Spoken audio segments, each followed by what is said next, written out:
I thought I knew my wife better than anyone, trusting, open, and real, but now I'm not sure I ever really knew her at all. It started like any other day. I was at work, and Sarah was out with friends. I didn't think twice about it. Trust was the foundation of our relationship, and I never questioned it. But when I started noticing things, a weird scent in my car, odd excuses for missing time, and the unexplained mileage on my vehicle, it all began to unravel. A part of me wanted to ignore it, but another part knew something wasn't right. My gut was telling me to pay attention, but I was too late. I was never the paranoid type. I wasn't the guy who checked my wife's phone or wondered where she was when she said she was out with friends. I believed in trust, in giving space, in not being that insecure husband who sees cheating in every late-night text or missed call. But looking back now, maybe I should have been. Maybe I should have paid attention to the way things started to shift, the subtle, almost imperceptible changes that, when pieced together, painted a picture I never wanted to see. It began with the car. My car. Sarah always borrowed it, but that wasn't unusual. She hated driving hers, said mine felt smoother, easier to handle. I never minded. What's mine was hers, or at least that's what I thought. Then I started noticing something strange. The mileage began to add up more than usual. I'd fill the tank, and a couple of days later it was nearly empty again. She'd tell me she'd been running errands, or that she'd driven to see my mom. Logical explanations, nothing that seemed worth raising an eyebrow over. But then there was the perfume, the smell that lingered on the seats, the steering wheel, the seatbelt. A scent I didn't recognize. I remember sitting in the driver's seat one morning, gripping the wheel, inhaling deeply. It wasn't Sarah's usual floral scent.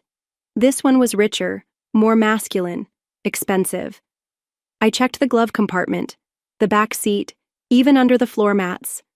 Nothing out of place, but still, unease settled in my gut like a heavy rock. I told myself it was nothing. I told myself I was just overthinking. Then, last week, the car broke down. It refused to start outside a gas station, leaving me stranded like an idiot. I had it towed to the nearest service shop, an old place run by a guy named Frank. While he checked under the hood, I stood by, scrolling through my phone, trying not to think too hard about anything. "Looks like your battery's fine," Frank said, wiping grease from his hands. "Could be the alternator. You got a dash cam in here?" "Yeah, why?" "Sometimes they pick up weird electrical issues. Want me to check the footage?" That's when my stomach dropped. I had a dash cam. It automatically recorded every time the car was on, and I'd never once checked it. "Sure," I said, forcing my voice to stay even. Frank plugged in a monitor, scrolled through the latest footage, and pressed play. At first, it was just the usual. Sarah getting in, adjusting the mirror, driving off. Then, the next clip started. My wife wasn't alone. A man slid into the passenger seat laughing. His hand landed on her thigh like it belonged there. I froze. My heart slammed into my ribs, hurting with each beat. Sarah turned to him, smiling, saying something I couldn't hear. Then she leaned in and kissed him. Not a peck. Not a quick, casual kiss. It was a kiss full of familiarity, a kiss that told me this wasn't the first time. A kiss that tore my world apart. Frank cleared his throat beside me. You want me to stop it?" I couldn't speak. I couldn't move, because the footage wasn't over. What happened next made my blood run cold. I didn't answer Frank. I couldn't. My brain was trying to process what I was seeing while my body sat there frozen, like if I stayed still long enough, maybe reality would shift and this would all turn out to be some kind of sick joke. But it didn't. The screen kept playing. Sarah pulled back from the kiss, smiling at him in a way I hadn't seen in years. That soft, teasing smile, the one that used to be mine. The man, some guy with dark hair, sharp features, and a cocky expression, ran his hand over her thigh like he owned her. And then she laughed, that light, musical laugh that used to make my chest feel warm, but now it made me sick. Then she said something. I leaned in. my pulse thundering in my ears, trying to make out the words. The dash cam didn't have audio, but I could read her lips well enough. We have time. My vision went red.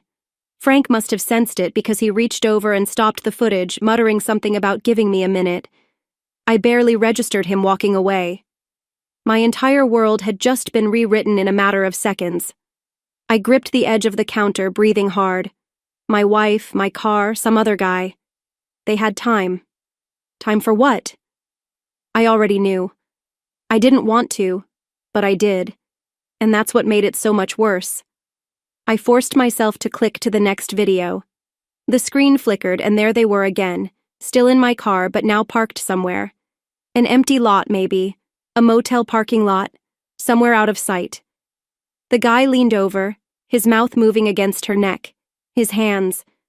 I slammed my fist against the counter so hard the monitor rattled. Frank came back instantly. Hey man, you good? Good. I wanted to put my fist through a wall. I wanted to grab my phone, call her, demand an explanation. No, not an explanation. I didn't need one. I knew what this was. Save the footage, I said, my voice coming out low and dangerous. All of it. Frank hesitated, eyeing me like I was about to explode. You sure? Yes, because I wasn't just going to confront her. I was going to ruin her. I drove home in silence. No music, no radio, just the sound of my own breathing and the engine humming beneath me. The same engine that had carried her to another man. My hands fell too tight around the wheel, my knuckles stiff. I wasn't even sure how I made it back without running a red light or putting the car into a tree. When I pulled into the driveway, Sarah's car was already there, like nothing had happened, like she hadn't just been exposed for the lying, cheating fraud she was. I sat in the car for a few minutes, watching the house, watching the lights on inside. She was home, probably curled up on the couch scrolling through her phone, completely unaware that I had just seen her for exactly what she was. I could feel my pulse in my throat.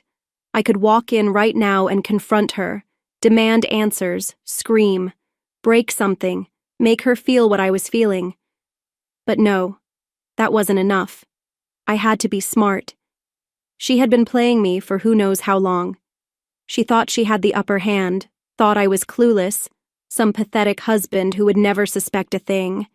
If I walked in and lost it, she'd twist it, she'd cry, gaslight, turn it into something it wasn't. I wasn't going to let her. I got out of the car, slamming the door just hard enough to announce my presence. The second I stepped inside, the smell of dinner hit me, something with garlic. Her usual go-to when she wanted to make it seem like she'd been home all day, like she was some perfect wife. The act was almost impressive. She was in the kitchen, stirring a pot, glass of wine in one hand, her phone resting on the counter. She glanced up and smiled. Smiled. Hey, babe, she said, like nothing had changed, like I hadn't just watched her let another man put his hands all over her. My stomach turned. Hey, I said, keeping my voice steady. I walked over, kissed her cheek. She didn't pull away, didn't stiffen. No guilt, no hesitation. Just Sarah playing the role she'd been perfecting for who knows how long. Rough day? She asked, taking a sip of wine. You have no idea. Car broke down, I said. Had to take it to the shop. I watched her closely, waited. She blinked, took another sip. Really? What happened? I wanted to laugh. She wasn't even nervous. No flicker of panic, no moment of hesitation, just cool, effortless lies. Alternator, I think. They ran some tests, even checked the dash cam just in case. That got her, a flicker, just a second. Her fingers tightened around the wine glass. She covered it quickly, brushing hair from her face, but I saw it, and now I knew. I exhaled, keeping my voice casual. By the way, Ash, who the hell is the guy you've been screwing in my car? I don't think I'll ever forget the way she froze, like her whole body just stopped working for a second. Then she laughed. Laughed. Are you serious? She scoffed, rolling her eyes. Oh my God, you think I'm cheating because of your dash cam? I stepped closer. I wanted her to look at me, to see that I wasn't playing. I saw everything. She let out a huff, setting her wine down. Oh, come on, you probably saw me driving a friend. You kissed him. That shut her up for a second. I thought she'd finally crack, finally drop the act. But then the smirk. She tilted her head, looking me dead in the eye. Okay, she said slowly. And if I did? Something in my brain snapped. I stared at her, trying to understand if she had actually just said that, if my ears had somehow twisted her words, if maybe my brain was still catching up to reality. But no, she stood there, wine glass abandoned, arms crossed, looking at me like I was the one with a problem, like I was an inconvenience, like she was bored. And if I did? There was no guilt, no shame, no attempt to deny it anymore, just that cold, arrogant look, like I was beneath her. The air in the kitchen felt suffocating, pressing against my skull, making my jaw clench so tightly I thought my teeth might crack. I took a slow step closer, my voice low, dangerously controlled. Say that again. Sarah raised an eyebrow, unfazed. I said if I did, then what? What are you going to do, James? I exhaled sharply, fighting the urge to grab the nearest plate and shatter it against the wall just to break the suffocating silence. She wasn't sorry. She wasn't scared. She wasn't even pretending anymore. You think this is funny? I asked, my voice tight with disbelief. A smirk tugged at the corner of her lips. I think you're overreacting. Overreacting? Overreacting? I had proof. I had seen it with my own eyes, watched her drag some random guy into my car, touch him, kiss him like she hadn't kissed me in years, and I'm overreacting? You're insane, I said, shaking my head. And you're dramatic, she shot back, turning back to the stove as if the conversation bored her. Bored her. I don't see why you're making such a big deal out of this. A big deal? My voice rose, anger bubbling to the surface. Sarah, you cheated on me. You let some guy... She cut me off, spinning around to face me. Yeah, I did. So what? Silence. It hit me like a punch to the chest. She wasn't even trying to justify it. She wasn't apologizing. She just admitted it as if it meant nothing. My hands curled into fists at my sides. Who is he? She rolled her eyes like she was dealing with an inconvenience. Oh my God, James, it doesn't matter. Who is he? I repeated, my voice low and trembling with fury. She sighed theatrically, rubbing her temple like I was an annoying customer at a store she couldn't wait to dismiss. His name is Mark, she said finally, as if it cost her nothing. We've been seeing each other for a while. Happy now? A while? Something inside me snapped. I grabbed the wine glass on the counter and hurled it at the wall. It shattered on impact, the red liquid splashing across the white paint, glass shards raining down onto the tile. Sarah jumped, her eyes wide for the first time, but I wasn't done. I stepped closer, my voice shaking with rage. You've been screwing some guy for a while, and you've been using my car to do it? Are you out of your mind? She blinked, but there was no fear in her eyes. No remorse, just annoyance, as if I was embarrassing her. Jesus, James, she muttered, stepping over the broken glass like it was nothing. This is why I didn't tell you. You're so damn dramatic about everything. My pulse pounded in my ears. You didn't tell me because you're a cheating liar. She shrugged, like it meant nothing to her. And you're a boring husband. Everything stopped. My breath hitched in my throat, my fists tightening, my entire world tilting. She knew what she had just done. I saw it in her eyes. She wanted to hurt me. She wanted me to break. And for a second, I almost did. I stared at her, my entire body tense, every muscle coiled so tight it felt like I'd snap in half. A boring husband. That's what she had the nerve to say to me after everything. After sneaking around, after using my car to screw some random guy. She had the audacity to stand there, arms crossed, looking me in the eye, and tell me I was the problem. Sarah had always been sharp with her words. She knew exactly where to cut, where to dig the knife so it would hurt the most. And this wasn't just some cheap shot in a stupid argument about laundry or forgetting to take out the trash. This was her telling me, "You were never enough." And the worst part? She meant it. I exhaled, forcing myself to stay still, to not grab something else and smash it, to not let her see that she had hit the exact nerve she was aiming for. She watched me, waiting. She wanted a reaction. She wanted me to explode, to yell, to make this about my anger so she could twist it into my fault. Not happening. Instead, I laughed. Low at first, then louder, shaking my head as I looked around at the house I paid for, the kitchen I remodeled, the life I built while she was out screwing some guy named Mark in my damn car. Sarah frowned. "What's so funny?" I met her gaze, letting the laughter die on my lips, my expression going flat. "You," I said simply. "You're funny, Sarah. You really think you're something special, huh?" Her eyes narrowed. "What the hell does that mean?" "It means," I said, stepping closer, lowering my voice just enough to make her lean in. "You've been cheating, lying, and acting like you're some kind of victim in all of this. But let's be real, Ash. You're not some irresistible, untouchable goddess. You're just a pathetic, selfish mess who thinks she's too good for the man who gave her everything." Her lips parted, and for the first time I saw it. Uncertainty, a crack in her confidence, a flicker of doubt. Good. "You don't get to play the poor wife," I continued, my voice steady. "You don't get to act like this is on me. You made your choice. You ruined this marriage. So tell me, Sarah, was it worth it?" Her jaw tightened. "I don't have to explain myself to you." I smiled. "No, you don't.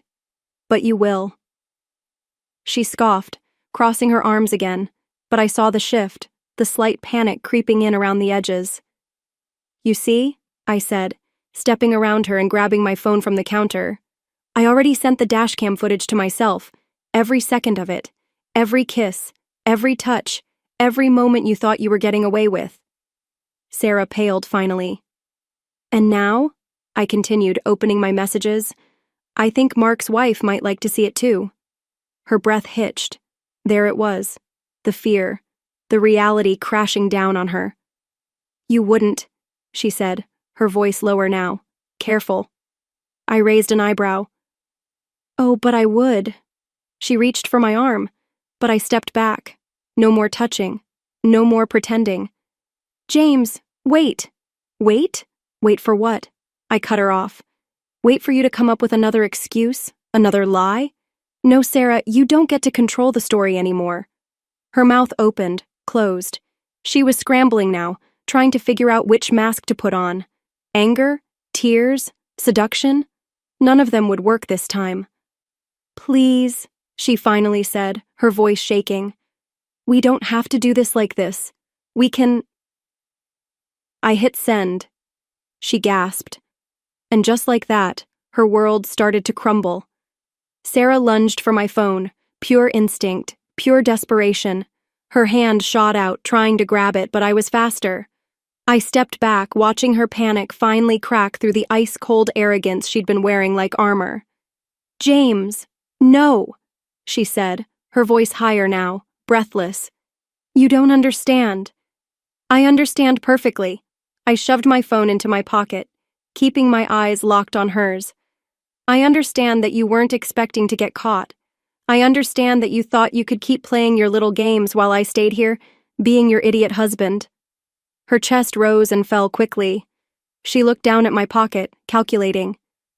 Just give me the phone," she said, softer now, pleading. "Let's talk about this, James, please." I tilted my head. "Now you want to talk?" "Not when I smelled another man's cologne in my car," I continued, stepping closer. "Not when I started noticing the mileage adding up. Not when you laughed in my face and called me boring." "Now you want to talk?" She swallowed hard. It's complicated. No, it's not. My voice was steady, but I could feel the rage boiling just beneath the surface. It's actually really simple. You cheated, you got caught, and now Mark's wife knows what kind of man she married. Sarah flinched. There it was, the real fear. You sent it to her? Her voice cracked. Yeah, I said, savoring the way her world collapsed. And I hope she burns his life to the ground, the same way you just burned ours. Her hands balled into fists. You don't know what you've just done. I laughed, a sharp, mocking sound. Oh, sweetheart, I said, my tone dripping with sarcasm. I know exactly what I've done. Then her face changed. The desperation drained out of her, replaced by something far worse: rage. Real, ugly, vicious rage. You're such a little... She hissed, her mask finally shattering. I should have left you years ago. I smirked, leaning in. Yeah? Then why didn't you... She froze. I took a step closer, my voice cutting through the air like a blade. Because you needed me. You needed my money. You needed a safe little life to crawl back to after you were done spreading your legs for Mark. Her slap came fast, but I was faster. I caught her wrist mid-air, squeezing just enough to make her eyes widen in shock. You don't get to touch me, I said quietly, my voice low and dangerous. Her breath was shaky, not from fear, not yet, but from the realization, from the shock, like she was seeing a side of me she'd never expected, realizing too late that the game was over. You're pathetic, she spat, ripping her wrist away. You think this makes you a man, ruining my life? I laughed again, stepping back to savor the moment. No, Sarah, you ruined your own life. I gestured to the broken wine glass on the floor. And now you get to clean up the mess. I turned to walk out, but she called after me, her voice shaking with barely contained fury. Where are you going? I didn't answer. I didn't have to. I was done. The cold night air hit me like a slap in the face as I stepped outside. My heart was still pounding, my chest tight. Our house felt like a cage behind me, full of the ghost of a marriage that had just died in that kitchen. But I wasn't free yet. My phone vibrated in my pocket. I pulled it out and glanced at the screen unknown number. I already knew who it was. With a steady breath, I answered, pressing the phone to my ear. Mark's wife, came the voice, shaky but firm. Yes, she said, her voice tight with barely contained emotion. Who are you? I leaned against my car, exhaling through my nose. I'm the guy whose wife has been screwing your husband. Silence. Then a sharp inhale, like I just punched her in the gut. You're lying, she whispered, but I heard it. The crack in her voice, the realization setting in. Her world was already falling apart before I even spoke another word. I sent you the proof, I said, cold now, detached. Check your messages. Another long pause, then a click. She was opening the file. I stayed quiet, letting her see what I had seen, letting her feel the same gut-wrenching betrayal that had almost broken me. A choked sob filled my ear, and suddenly it hit me. I wasn't the only one who'd been betrayed. I wasn't the only one watching my life get ripped apart by these two selfish monsters. She gasped for air. I don't understand, she whispered, her voice shaking. He said he was working late. He said... He lied. I let my voice drop, colder now. Just like my wife did. A shuddering breath, then anger. Who is your wife? She asked, voice shaking but sharp. Sarah. A horrible silence, then a bitter, broken laugh. Of course it's her. I frowned, straightening. What do you mean? Another pause, then rage. She's been circling him for months, Mark's wife spat. I saw the way she looked at him, the way she acted whenever we were at events together.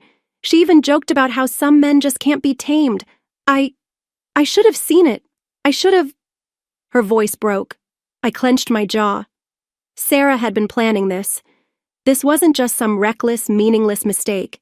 She had hunted for this. "I want a divorce," she whispered. "Same," I said, voice flat. Silence stretched between us, heavy and unspoken. Two strangers bound by betrayal standing at the edge of their ruined lives. Then she took a deep breath. "I want to make them suffer." I smirked. "Then we're on the same page." Sarah and Mark thought they could walk away from this, thought they could win. They had no idea what was coming. I hung up, my mind already racing through the possibilities. Sarah and Mark thought they could play their little game, treat us like disposable idiots, and walk away clean. But they had underestimated us. I wasn't just going to leave. I was going to take everything from her.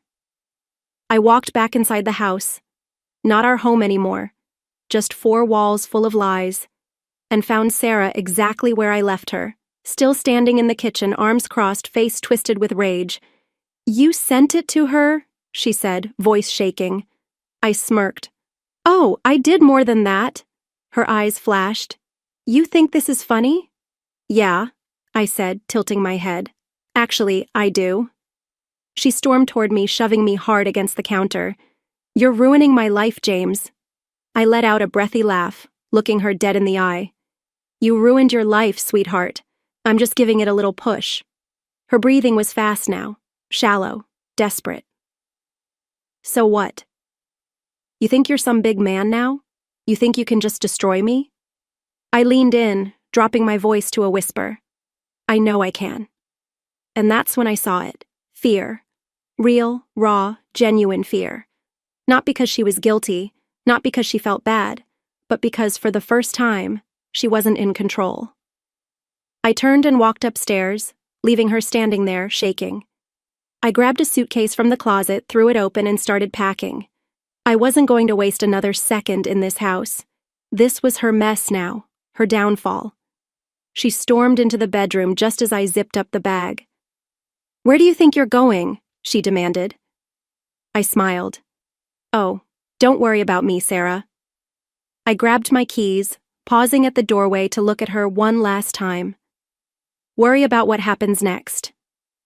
And then I walked out. As I stepped into my car, my phone vibrated. Mark's wife. "I have an idea," she said the moment I answered. "Let's destroy them together." I grinned. Now this was going to be fun. I checked into a hotel that night, but sleep was impossible. My body was exhausted, but my mind was on fire, racing through every detail, every move I needed to make next, because this wasn't just about leaving. This was about taking everything from her. The next morning, Mark's wife Lisa called again. "I have access to his accounts," she said, voice steady but furious. "Bank statements, emails, work contracts. I don't know if Sarah is as reckless as Mark, but if she is..." I confirmed, gripping my phone tighter. "Sarah's always been careless when she thinks she's winning." Lisa exhaled sharply. "Good, then let's bury them." And just like that, the plan came together. I took a deep breath, my anger sharpening into focus. "I want her to regret this for the rest of her miserable life." Lisa's voice was ice. "Then let's get to work." Step 1. Financial ruin. Sarah had been comfortable. She liked expensive things, a lifestyle that I provided. The mortgage in my name, the credit cards mine, the car she refused to drive because mine was smoother, also mine. So I made some calls. By the afternoon, the joint accounts were drained, my personal savings moved, every credit card she used canceled. By the evening, I had met with a lawyer. The divorce papers were drafted, infidelity clause locked in. No settlement, no spousal support. Sarah wasn't just going to lose me. She was going to lose everything. Step 2. Public humiliation. Lisa, meanwhile, had gone nuclear. She sent the dash cam footage to Mark's boss, who, as it turned out, had a strict zero-tolerance policy for morality violations. By noon the next day, Mark was fired. Then she sent the footage to his parents, who were furious because, surprise, Mark had borrowed money from them for investment purposes while he was out here renting motel rooms for Sarah. Then, the final blow, she sent it to his gym group chat. Yeah, everyone knew. And Sarah? Her phone started blowing up. Step 3. The final confrontation. I waited until I knew she was in full meltdown mode before I walked back into the house. The second I stepped inside, I heard it, the sound of chaos. Sarah was pacing in the living room, phone in hand, screaming at someone. No, I don't know how it got leaked, Mark. What do you mean you got fired? I smiled, leaning against the doorway. Rough day? She spun around, eyes wild, hair a mess, the perfect picture of a woman whose entire world was crashing down. You! She hissed, pointing at me. You did this! I shrugged. No, Sarah, you did this. I just made sure everyone saw it. Her face twisted with rage. You ruined my life? I laughed. Actually laughed. Oh no, sweetheart, I just leveled the playing field. Her phone rang again. She glanced at it, hesitated for a moment, then tossed it across the room. I chuckled. Not taking Mark's calls anymore? I said, watching her with a mix of amusement and disbelief. She lunged at me, actually lunged, but I stepped aside effortlessly, watching as she stumbled and caught herself on the couch. Then she did something I didn't expect. She dropped to her knees, grabbed my hand, and started crying. James, she whispered, her eyes glossy, lips trembling. Please, we can fix this. I looked down at her, at the woman who had mocked me, lied to me, cheated on me, and laughed in my face, and I smiled. No, Sarah, I said softly, yanking my hand away. We can't. Then I dropped the divorce papers in front of her. Her sobs stopped instantly. She picked them up with trembling hands, scanning the pages. No, this isn't. It is, I said, stepping back and grabbing my car keys. Sign them or don't, either way, I'm done. Her face crumpled, and for the first time I saw it. Not anger, not defiance, regret. Too late, way too late. She stared at the divorce papers like they were a death sentence. And in a way, they were. She had played her game, lied, cheated, humiliated me, and laughed in my face when I confronted her. But now? Now she wasn't laughing. Now she was sitting on the floor of the house I was taking from her, surrounded by the wreckage of her own betrayal. Her lips trembled. James, please. I tilted my head, looking at her as if seeing her for the first time. Please what? She blinked rapidly, trying to summon tears that might have worked on me once, a long time ago. But not anymore. I wasn't that man anymore. Don't do this, she whispered, her voice shaky. I let out a breathy laugh. You really don't get it, do you? I crouched in front of her, lowering my voice just enough to make sure every word hit home. This is mercy, she flinched. I leaned in closer, my tone now dangerously calm. You lost the house. Her breath hitched. You lost the money. Her fingers tightened around the papers. You lost Mark. Her whole body stiffened. Oh yeah, I saved the best for last. I pulled out my phone and scrolled to the latest message from Lisa. A photo. One I'd been waiting for. One that would break Sarah all over again. I turned the screen toward her. It was Mark, sitting outside a coffee shop with his wife and kids. Sarah's face drained of color. See, Sarah, I said, smirking. Mark isn't answering your calls because he's too busy begging Lisa not to take his kids away. I tilted my head. Guess your little relationship wasn't worth ruining his life over after all. A choked sound escaped her lips and I shrugged. Men like him don't leave their wives for women like you. And just like that, the final nail was hammered into the coffin. Her eyes filled with realization. She had nothing left. No money, no house, no affair partner, just consequences. I stood up, brushing imaginary dust off my jacket. Be sure to sign those papers, Ash. The sooner we get this over with, the sooner you can get back to whatever's left of your life." She didn't move, didn't speak. She just sat there, gripping the papers like they were the only thing holding her together. I walked to the door, my chest lighter than it had been in months. Just before I left, I turned back one last time. "You were right about one thing," I said. Her red, puffy eyes lifted to mine. I smiled, cold and final. "You should have left me years ago." Then I walked out, and this time I didn't look back. Now that the truth is out in the open, the real question is, how should we evaluate James's reaction, and what does this story teach us about trust, betrayal, and revenge? When Sarah admitted her affair, it was not just a betrayal of trust, it was a deep wound that James couldn't ignore. The sheer coldness with which Sarah dismissed his pain, brushing off the consequences of her actions, left James in a place where forgiveness seemed impossible. His decision to expose her and even Mark was not driven by anger alone but by the need to reclaim control over his life. Was it vengeful? Perhaps. But can we blame him for wanting to make them feel the weight of their lies? In this situation, the clear moral dilemma is whether seeking revenge is justified when faced with such profound deceit. The truth is, Sarah had built her life on manipulation, using James's trust to further her own desires. But this was not just about a broken marriage. It was about the power dynamics at play. Sarah, used to controlling the narrative, found herself exposed, her perfect world shattering around her.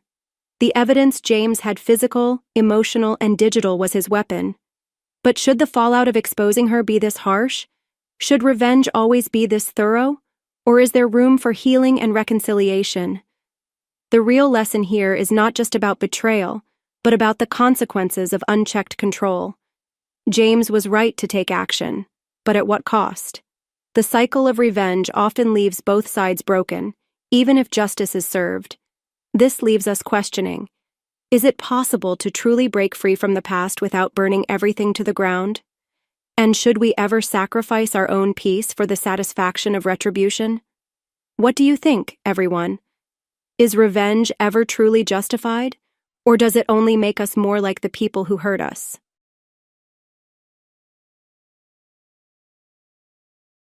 The envelope trembled in my hands, its crisp edges a stark contrast to the turmoil brewing inside me. I'd recognize that pretentious letterhead anywhere, Kimberly's lawyer husband, Robert. What could he possibly want? I glanced at the clock. Tom would be home soon, and Mary was puttering in the kitchen, humming softly to herself. My mother-in-law's gentle presence usually soothed me, but today it only heightened my anxiety. Whatever this letter contained, I knew it would shatter our fragile peace. With a deep breath, I tore open the envelope and unfolded the single sheet of paper inside. My eyes widened as I scanned the contents, each word like a dagger to my heart. "Anna?" Mary's voice floated from the kitchen. "Everything all right, dear?" I quickly stuffed the letter into my pocket. "Fine, Mary, just some junk mail." The lie tasted bitter on my tongue, but how could I tell her? How could I explain that her own daughter, the black sheep of the family, was threatening to expose a secret that could destroy us all? The front door opened and Tom's familiar footsteps echoed through the house. "I'm home," he called out, his voice warm and comforting. I plastered on a smile and went to greet him, the weight of the letter burning a hole in my pocket. As I kissed his cheek, I caught a whiff of his aftershave, the same one I'd given him for our anniversary last month. It seemed like a lifetime ago now. "How was your day?" I asked, desperate for normalcy. Tom shrugged, loosening his tie. Same old, same old.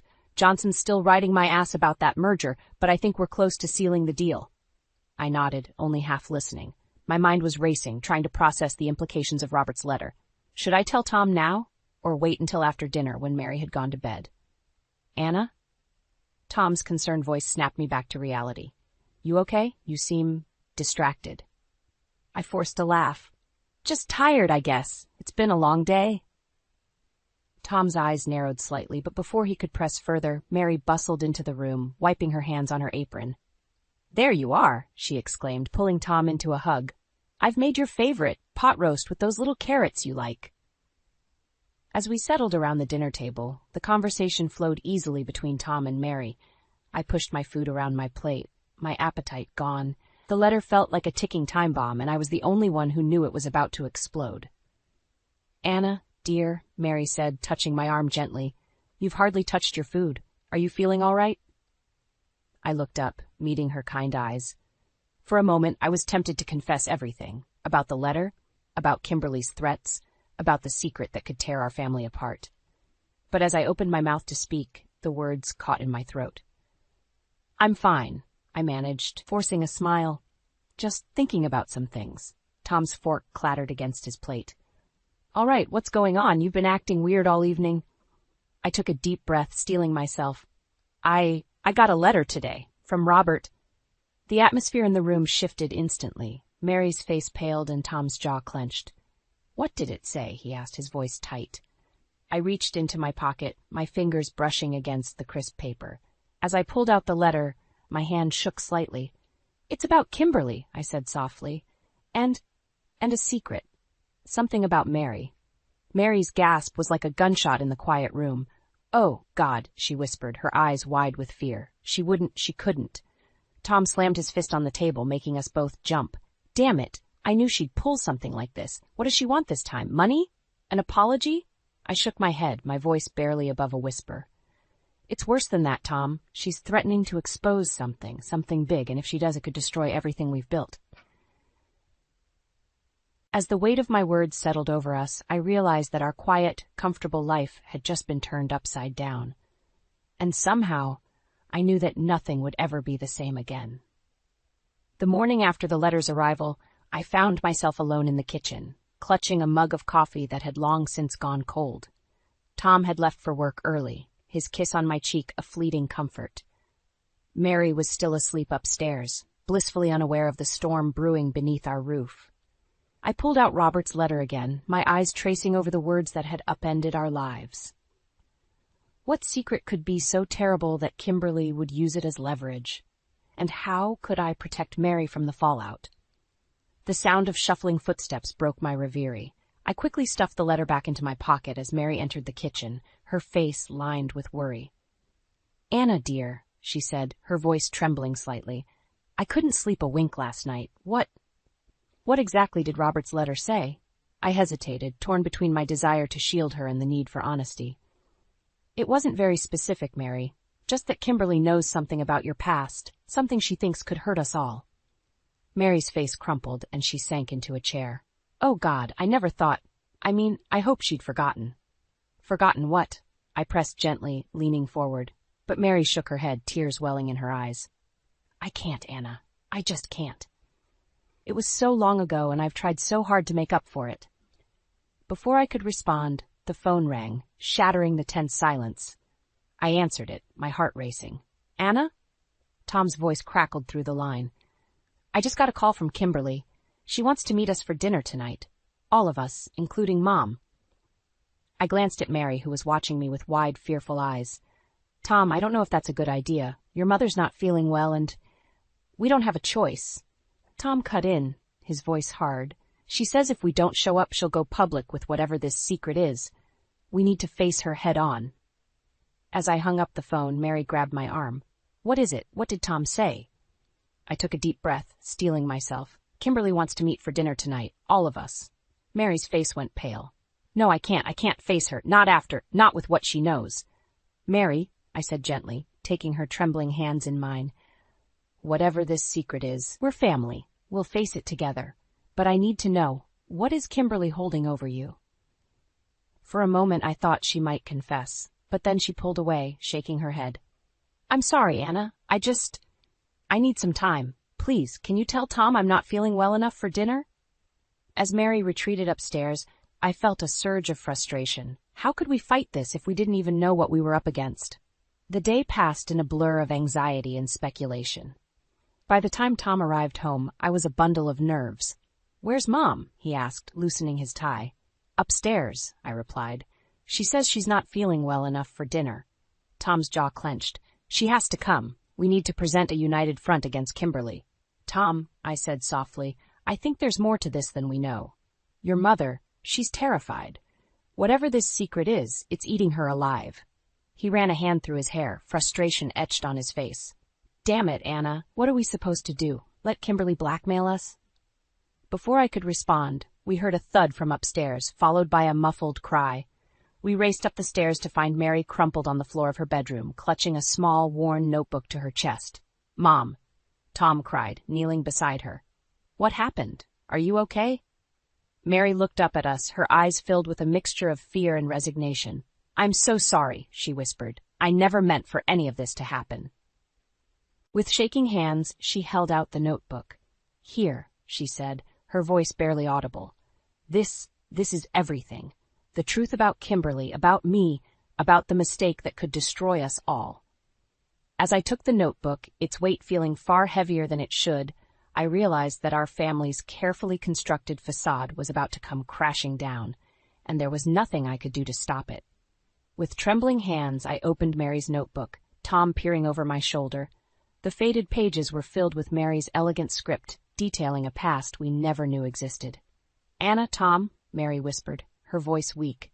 "I'm so sorry. I never meant for any of this to come out." As we read, a picture of a tumultuous family history unfolded before us. Mary wrote of Kimberly's troubled youth, the rebellious teenage years, the constant fights, and the mounting debts that threatened to tear the family apart. "Mom," Tom said, his voice cracking. "Why didn't you tell us any of this?" Mary's eyes filled with tears. I thought if I could just keep it all buried, we could move on, be a normal family." I continued reading, my heart sinking with each revelation. There were tales of Kimberly's reckless behavior, of Mary and her late husband's desperate attempts to keep their daughter out of trouble. But it was the last entry that made my blood run cold. "Oh, God," I gasped, looking up at Mary in shock. You covered for her." Mary nodded, her face a mask of shame. "It was the accident, the one that killed that poor young man. Kimberly was driving, but she was drunk. I told the police it was me behind the wheel." Tom stumbled back, his face pale. "Mom, how could you? That's perjury. You could go to jail." "I know," Mary whispered, "but she was my daughter. I couldn't let her life be ruined. I thought if I took the blame, she'd change. Get better." The weight of this revelation hung heavy in the air. Suddenly, Kimberly's threat made terrible sense. If this came out, not only would Kimberly face potential manslaughter charges, but Mary could be prosecuted for her false testimony. "We have to stop her," I said, my mind racing. "We can't let her expose this. It would destroy everyone." Tom nodded, his jaw set. "We need to confront her. Tonight, at that dinner she demanded." As we helped Mary to her feet, the doorbell rang. We froze, exchanging panicked glances. "I'll get it," I said, my heart pounding. I made my way downstairs, praying it wasn't Kimberly showing up early to ambush us. I opened the door to find Robert standing there, his usually immaculate appearance disheveled, his eyes red-rimmed. "Anna," he said, his voice hoarse. "I'm sorry to show up unannounced, but I need your help. It's about Kimberly." I ushered him inside, calling for Tom. As we gathered in the living room, Robert's composure crumbled. "I found out what Kimberly's been up to," he said, running a hand through his hair. "The blackmail, the threats. I had no idea. I swear, I didn't know anything about it until yesterday." "What happened?" Tom asked, his voice tight. Robert pulled out a stack of papers from his briefcase. "I found these in Kimberly's desk. They're plans, detailed plans on how to extort money from your family, using some secret from the past." My stomach churned as I glanced at Mary, who had gone deathly pale. "There's more," Robert continued, his voice breaking. She's been embezzling from my law firm, hundreds of thousands of dollars. If this gets out, I could lose everything. My career, my reputation, everything." The room fell silent as we absorbed this new bombshell. Kimberly wasn't just threatening her family. She was destroying her husband's life, too. "What are you going to do?" I asked Robert softly. He looked up, his eyes filled with a mixture of pain and determination. "I'm going to stop her. Tonight at dinner. I'll be there, and I'm bringing all of this evidence with me." As Robert's words sank in, I realized that our family dinner had just become a powder keg, ready to explode. With Mary's secret, Kimberly's threats, and now Robert's revelations, I knew that by the end of the night, nothing would ever be the same. I looked at Tom, seeing my own fear and resolve mirrored in his eyes. Whatever happened, we would face it together. But as I glanced at Mary, huddled small and fragile on the couch, I couldn't shake the feeling that our family was teetering on the brink of destruction. The weight of Mary's notebook and Robert's revelations hung heavy in the air as we prepared for the confrontation with Kimberly. But something nagged at me, a missing piece of the puzzle. I couldn't shake the feeling that there was more to uncover. "Tom," I said, my voice barely above a whisper, "I need to check something in your mother's attic. Can you stay with her while I go up?" He nodded, his face etched with worry. "Be careful, Anna. Who knows what other skeletons are hiding up there?" I climbed the creaky stairs to the attic, my heart pounding with each step. The musty air enveloped me as I pushed open the door, dust motes dancing in the fading afternoon light.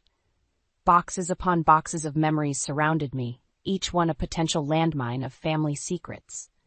I began my search, methodically combing through years of stored-away pain and regret. An hour passed, then 2. I was about to give up when my hand brushed against something tucked behind an old trunk. A small, ornate box, its lock rusted with age. With trembling fingers, I pried it open. Inside, nestled among faded photographs and dried flowers, was a letter. The paper was yellowed, the ink faded, but the words were still legible. My breath caught in my throat as I read the first line. "Dearest Mary, I'm sorry for everything I've put you through."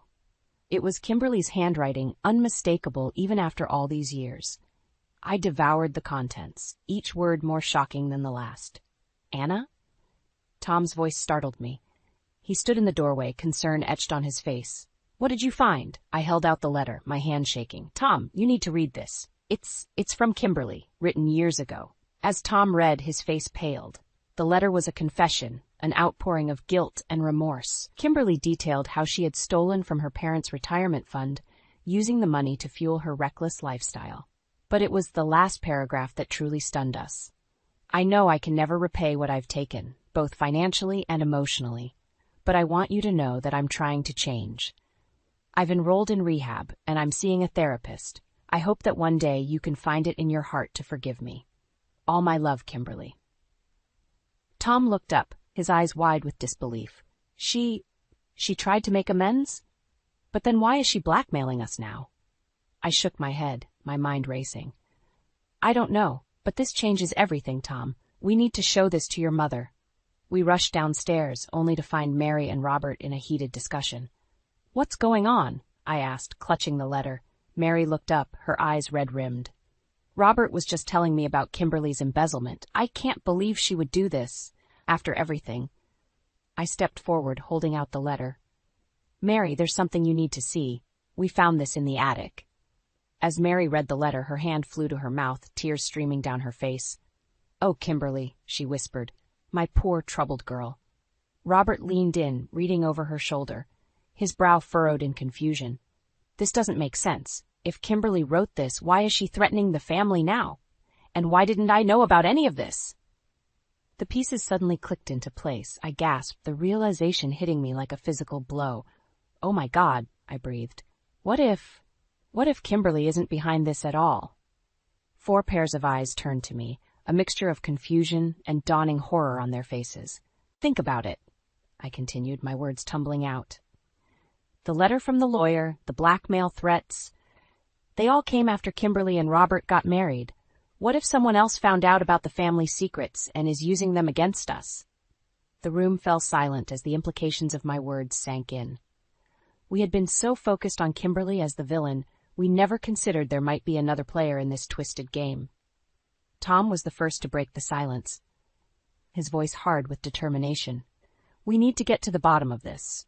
Now, before we confront Kimberly, we need to find out who's really pulling the strings." As we huddled together, formulating a plan, I couldn't shake the feeling that we were on the precipice of an even greater revelation, one that could either save our family or tear it apart forever. The revelation that Kimberly might not be behind the blackmail threw us into a frenzy. We had mere hours before the dreaded dinner, and now we were chasing shadows. "We need to talk to Kimberly," I insisted, pacing the living room. "If she's not behind this, she might know who is." Tom shook his head vehemently. "No way. We can't tip our hand. If she is involved, we'll lose our advantage." Robert, who had been quiet for some time, suddenly spoke up. I might have an idea. There's someone at my firm who's been acting strange lately. Always asking about Kimberly, about our finances. I didn't think much of it at the time, but now... Who? Mary asked, her voice barely above a whisper. James Holloway, Robert replied. He's a junior partner, ambitious as hell. I caught him snooping in my office last week. My mind raced. Could this James be our mystery blackmailer? We need to check him out, I said. Robert, can you access his files at the firm? Robert nodded grimly. I can try, but we're running out of time. As Robert left to investigate, I turned to Mary. The confession letter from Kimberly was still clutched in her trembling hands. Mary, I said gently, we need to talk about this, about Kimberly. Tears welled in Mary's eyes as she looked up at me. I never knew she felt this way, she whispered. All these years I thought she was just selfish, uncaring, but she was trying to change. I sat beside her, taking her hand in mine. It seems like it. But Mary, why didn't you ever tell us about this? About the accident, about covering for her? Mary's face crumpled. I was ashamed, Anna. Ashamed that I couldn't protect her, that I had to lie to keep her safe. And then when she seemed to fall back into her old ways, I thought I had failed completely. Tom knelt beside his mother, his voice soft. Mom, you didn't fail. You did what you thought was best. We all make mistakes. Just then my phone buzzed. It was a text from Robert. Found something. Coming back now. The tension in the room was palpable as we waited. When Robert finally burst through the door, his face was ashen. It's worse than we thought, he said, spreading papers on the coffee table. James didn't just know about Kimberly's past. He's been tracking all of us. Bank records, private investigators' reports. He even has photos of Anna leaving Mary's house the day she found the notebook. My blood ran cold. How is this possible? Why would he do this? Robert's voice was grim. Money, of course, but there's more. I found emails between James and Kimberly. The room fell silent. Tom was the first to speak, his voice tight with anger. What kind of emails? Romantic ones, Robert replied, his voice breaking. They've been having an affair for months. The revelation hit us like a physical blow. Mary gasped, her hand flying to her mouth. Tom swore under his breath, and I felt a surge of determination I hadn't known I possessed. This ends now, I said, standing up. We're not waiting for dinner. We're confronting Kimberly and this James character right now. Tom looked at me, surprise and admiration in his eyes. Anna, are you sure? This could blow up in our faces. I nodded, my resolve firm. I'm sure. We've been reactive for too long. It's time we took control of this situation. As we gathered our evidence and prepared to leave, I caught sight of our reflection in the hallway mirror. We looked battle-worn but determined, a family united against a common threat. Whatever happens, I said, looking at each of them in turn, we face it together. No more secrets, no more lies. With a collective nod, we stepped out into the fading afternoon light, ready to confront the truth, whatever it might be. As I closed the door behind us, I knew that by nightfall, our family would never be the same again. But for better or worse, we would face our future head-on together. The drive to Kimberly's house was tense, each of us lost in our own thoughts. I clutched the evidence we'd gathered, the old confession letter, Robert's findings about James, and Mary's tear-stained notebook, like a shield against the storm we were about to unleash. As we pulled up to Kimberly's lavish home, I noticed another car in the driveway. That must be James, Robert said, his voice tight with anger. We approached the front door, our steps heavy with purpose. Tom reached out and rang the doorbell, the cheerful chime a stark contrast to the gravity of our mission. Kimberly answered, her eyes widening in surprise. What are you all doing here? Dinner's not for hours. We need to talk, I said firmly, pushing past her into the house. Now. James appeared from the living room, his face a mask of confusion. Robert, what's going on? That's what we'd all like to know, Tom growled, his fists clenched at his sides. We gathered in Kimberly's opulent living room, the tension palpable. Mary sat quietly, her eyes never leaving her daughter's face. Robert stood by the fireplace, as far from Kimberly as he could get. I took a deep breath and laid out the evidence on the coffee table. We know everything, Kimberly. The accident, the embezzlement, the affair with James. We know about the blackmail. Kimberly's face drained of color.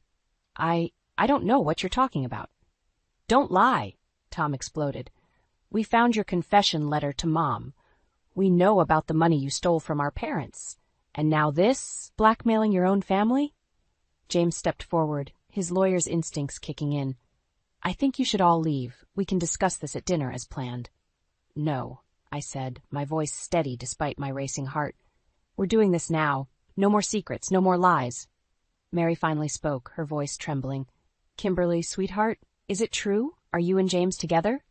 Kimberly's composure cracked. Tears welled in her eyes as she nodded. I'm sorry, Robert. I never meant for it to happen. Robert let out a bitter laugh. Never meant for it to happen? You've been lying to me for months. As accusations flew back and forth, I noticed James inching towards the door. Stop right there, I commanded. You're not going anywhere until we get to the bottom of this. James's face hardened. You have no right to keep me here. I'm leaving. Tom blocked his path.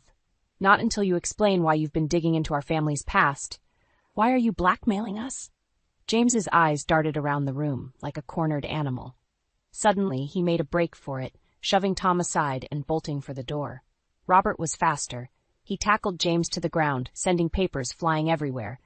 As they grappled on the floor, a gun skittered across the hardwood. Time seemed to slow down. I saw Kimberly's eyes widen in recognition. I saw Mary cover her mouth in horror.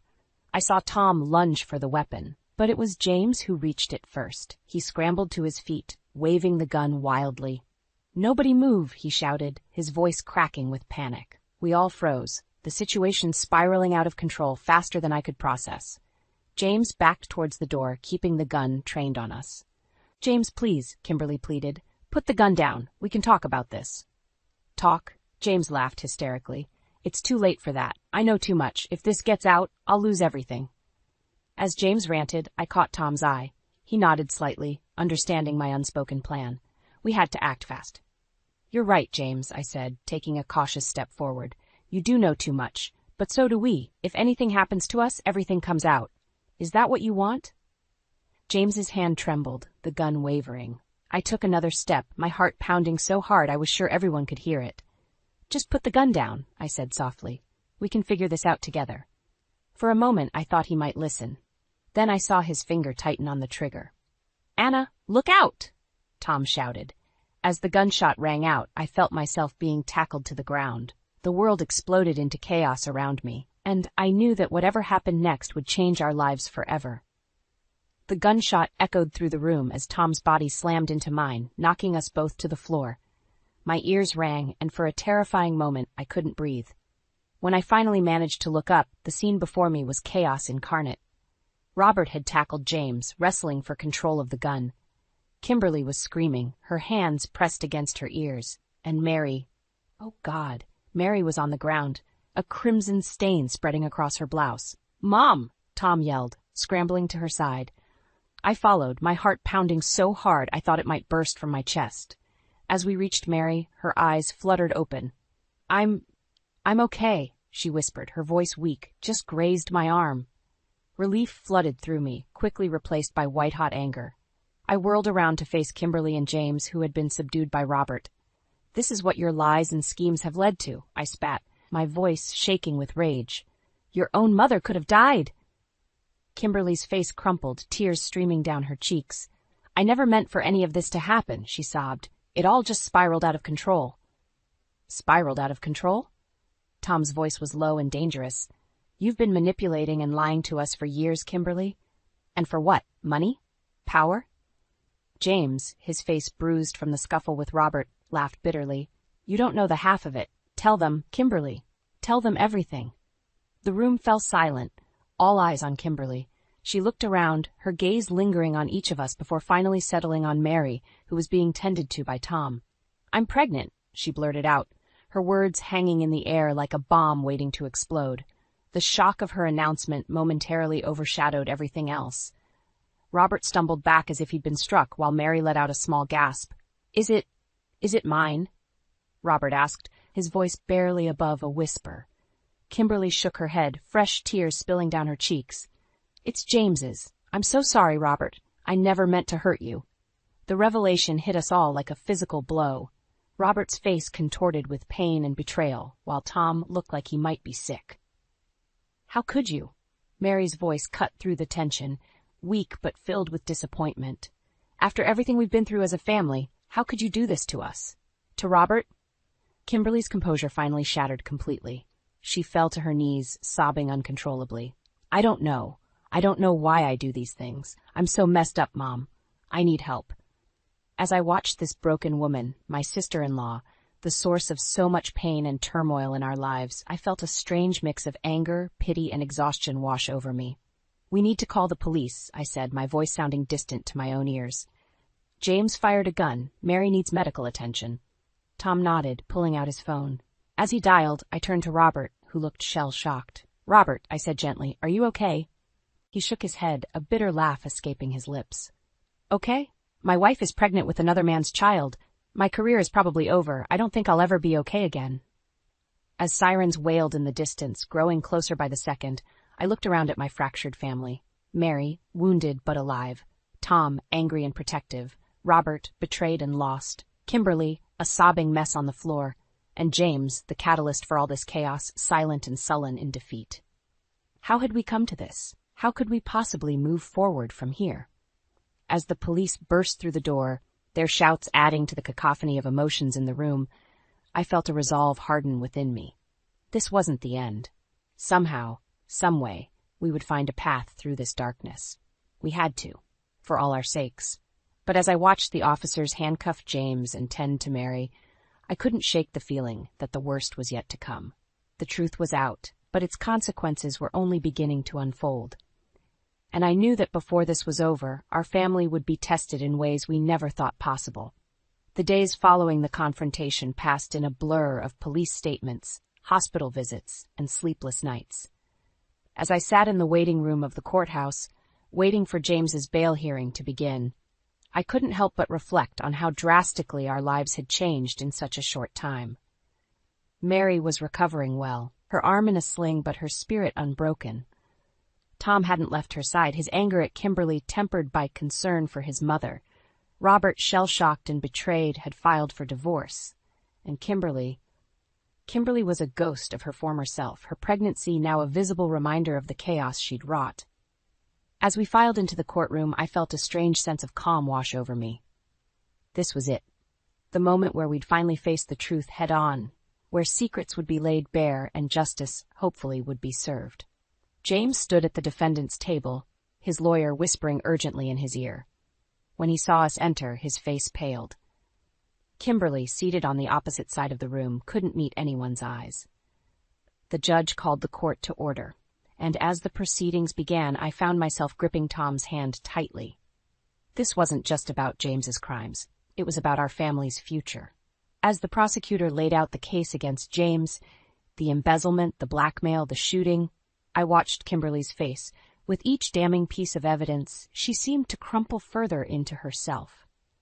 When it was time for victim statements, Mary surprised us all by standing up. Her voice, though weak, carried clearly through the courtroom. James, she said, looking directly at him, what you did was unforgivable. You threatened my family, you shot me, and you took advantage of my daughter's vulnerabilities. But I'm not here to condemn you. I'm here to say that I forgive you. A collective gasp rippled through the room. James's eyes widened in shock. Mary continued, her voice growing stronger. I forgive you, because holding on to this anger and pain will only destroy us further. And Kimberly, she turned to her daughter, tears in her eyes, I forgive you too. We've all made mistakes, but it's time to heal and move forward. As Mary sat down, I felt something shift in the room and in myself. The anger and resentment that had been festering inside me began to dissipate, replaced by a tentative hope. The judge sentenced James to prison, and as he was led away, Kimberly broke down sobbing. Without thinking, I moved to her side, putting an arm around her trembling shoulders.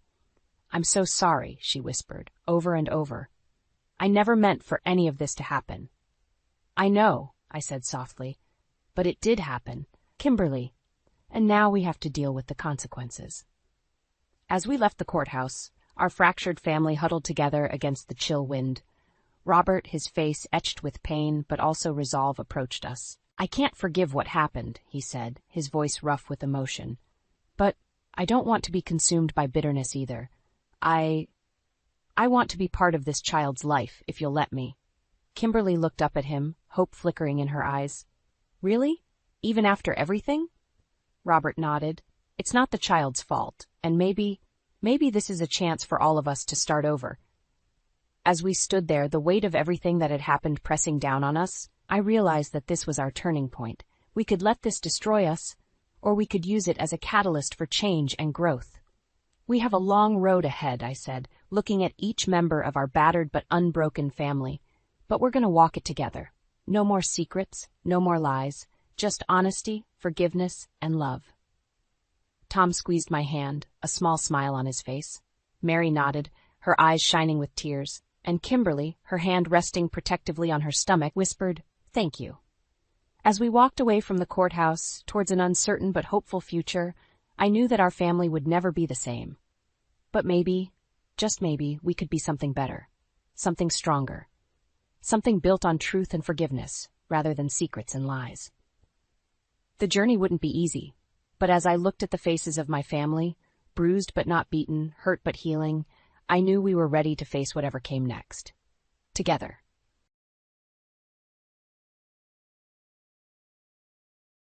The incessant beeping of hospital machines jolted me awake. My eyes fluttered open, struggling to adjust to the harsh fluorescent lights above. Where was I? What happened? The last thing I remembered was feeling dizzy while folding laundry, and then nothing. Mrs. Thompson? Emily? Can you hear me? A gentle voice pierced through my confusion. I turned my head slightly, wincing at the stiffness in my neck, to see a kind-faced nurse standing beside my bed. Yes, I croaked, my throat dry and scratchy. What happened? The nurse smiled sympathetically. You collapsed at home, dear. Your husband brought you in yesterday afternoon. The doctor will be here shortly to discuss your condition. My husband, Scott. Where was he? I scanned the room, but there was no sign of him. No flowers, no get-well card, nothing to indicate he'd been here at all. As if reading my mind, the nurse added, Your husband left shortly after bringing you in. Well, he said he had to get back to work. Of course he did. I shouldn't have expected anything different, but the sting of disappointment was sharp nonetheless. Before I could dwell on it further, a tall man in a white coat entered the room. Mrs. Thompson, I'm Dr. Reeves. How are you feeling? Tired, I admitted. Very, very tired. He nodded, jotting something down on his clipboard. That's to be expected. Emily, we've run some tests, and I believe you're suffering from chronic fatigue syndrome. The words hit me like a ton of bricks. Chronic fatigue syndrome? But I had so much to do. Sarah needed me, the house needed cleaning, Scott's mother needed care. I can't have chronic fatigue syndrome, I protested weakly. I have responsibilities. Dr. Reeves's expression softened. I understand, but your health has to come first. You've been pushing yourself too hard for too long. Your body is telling you to slow down. As the doctor continued explaining the condition and potential treatments, my mind wandered. How would Scott react?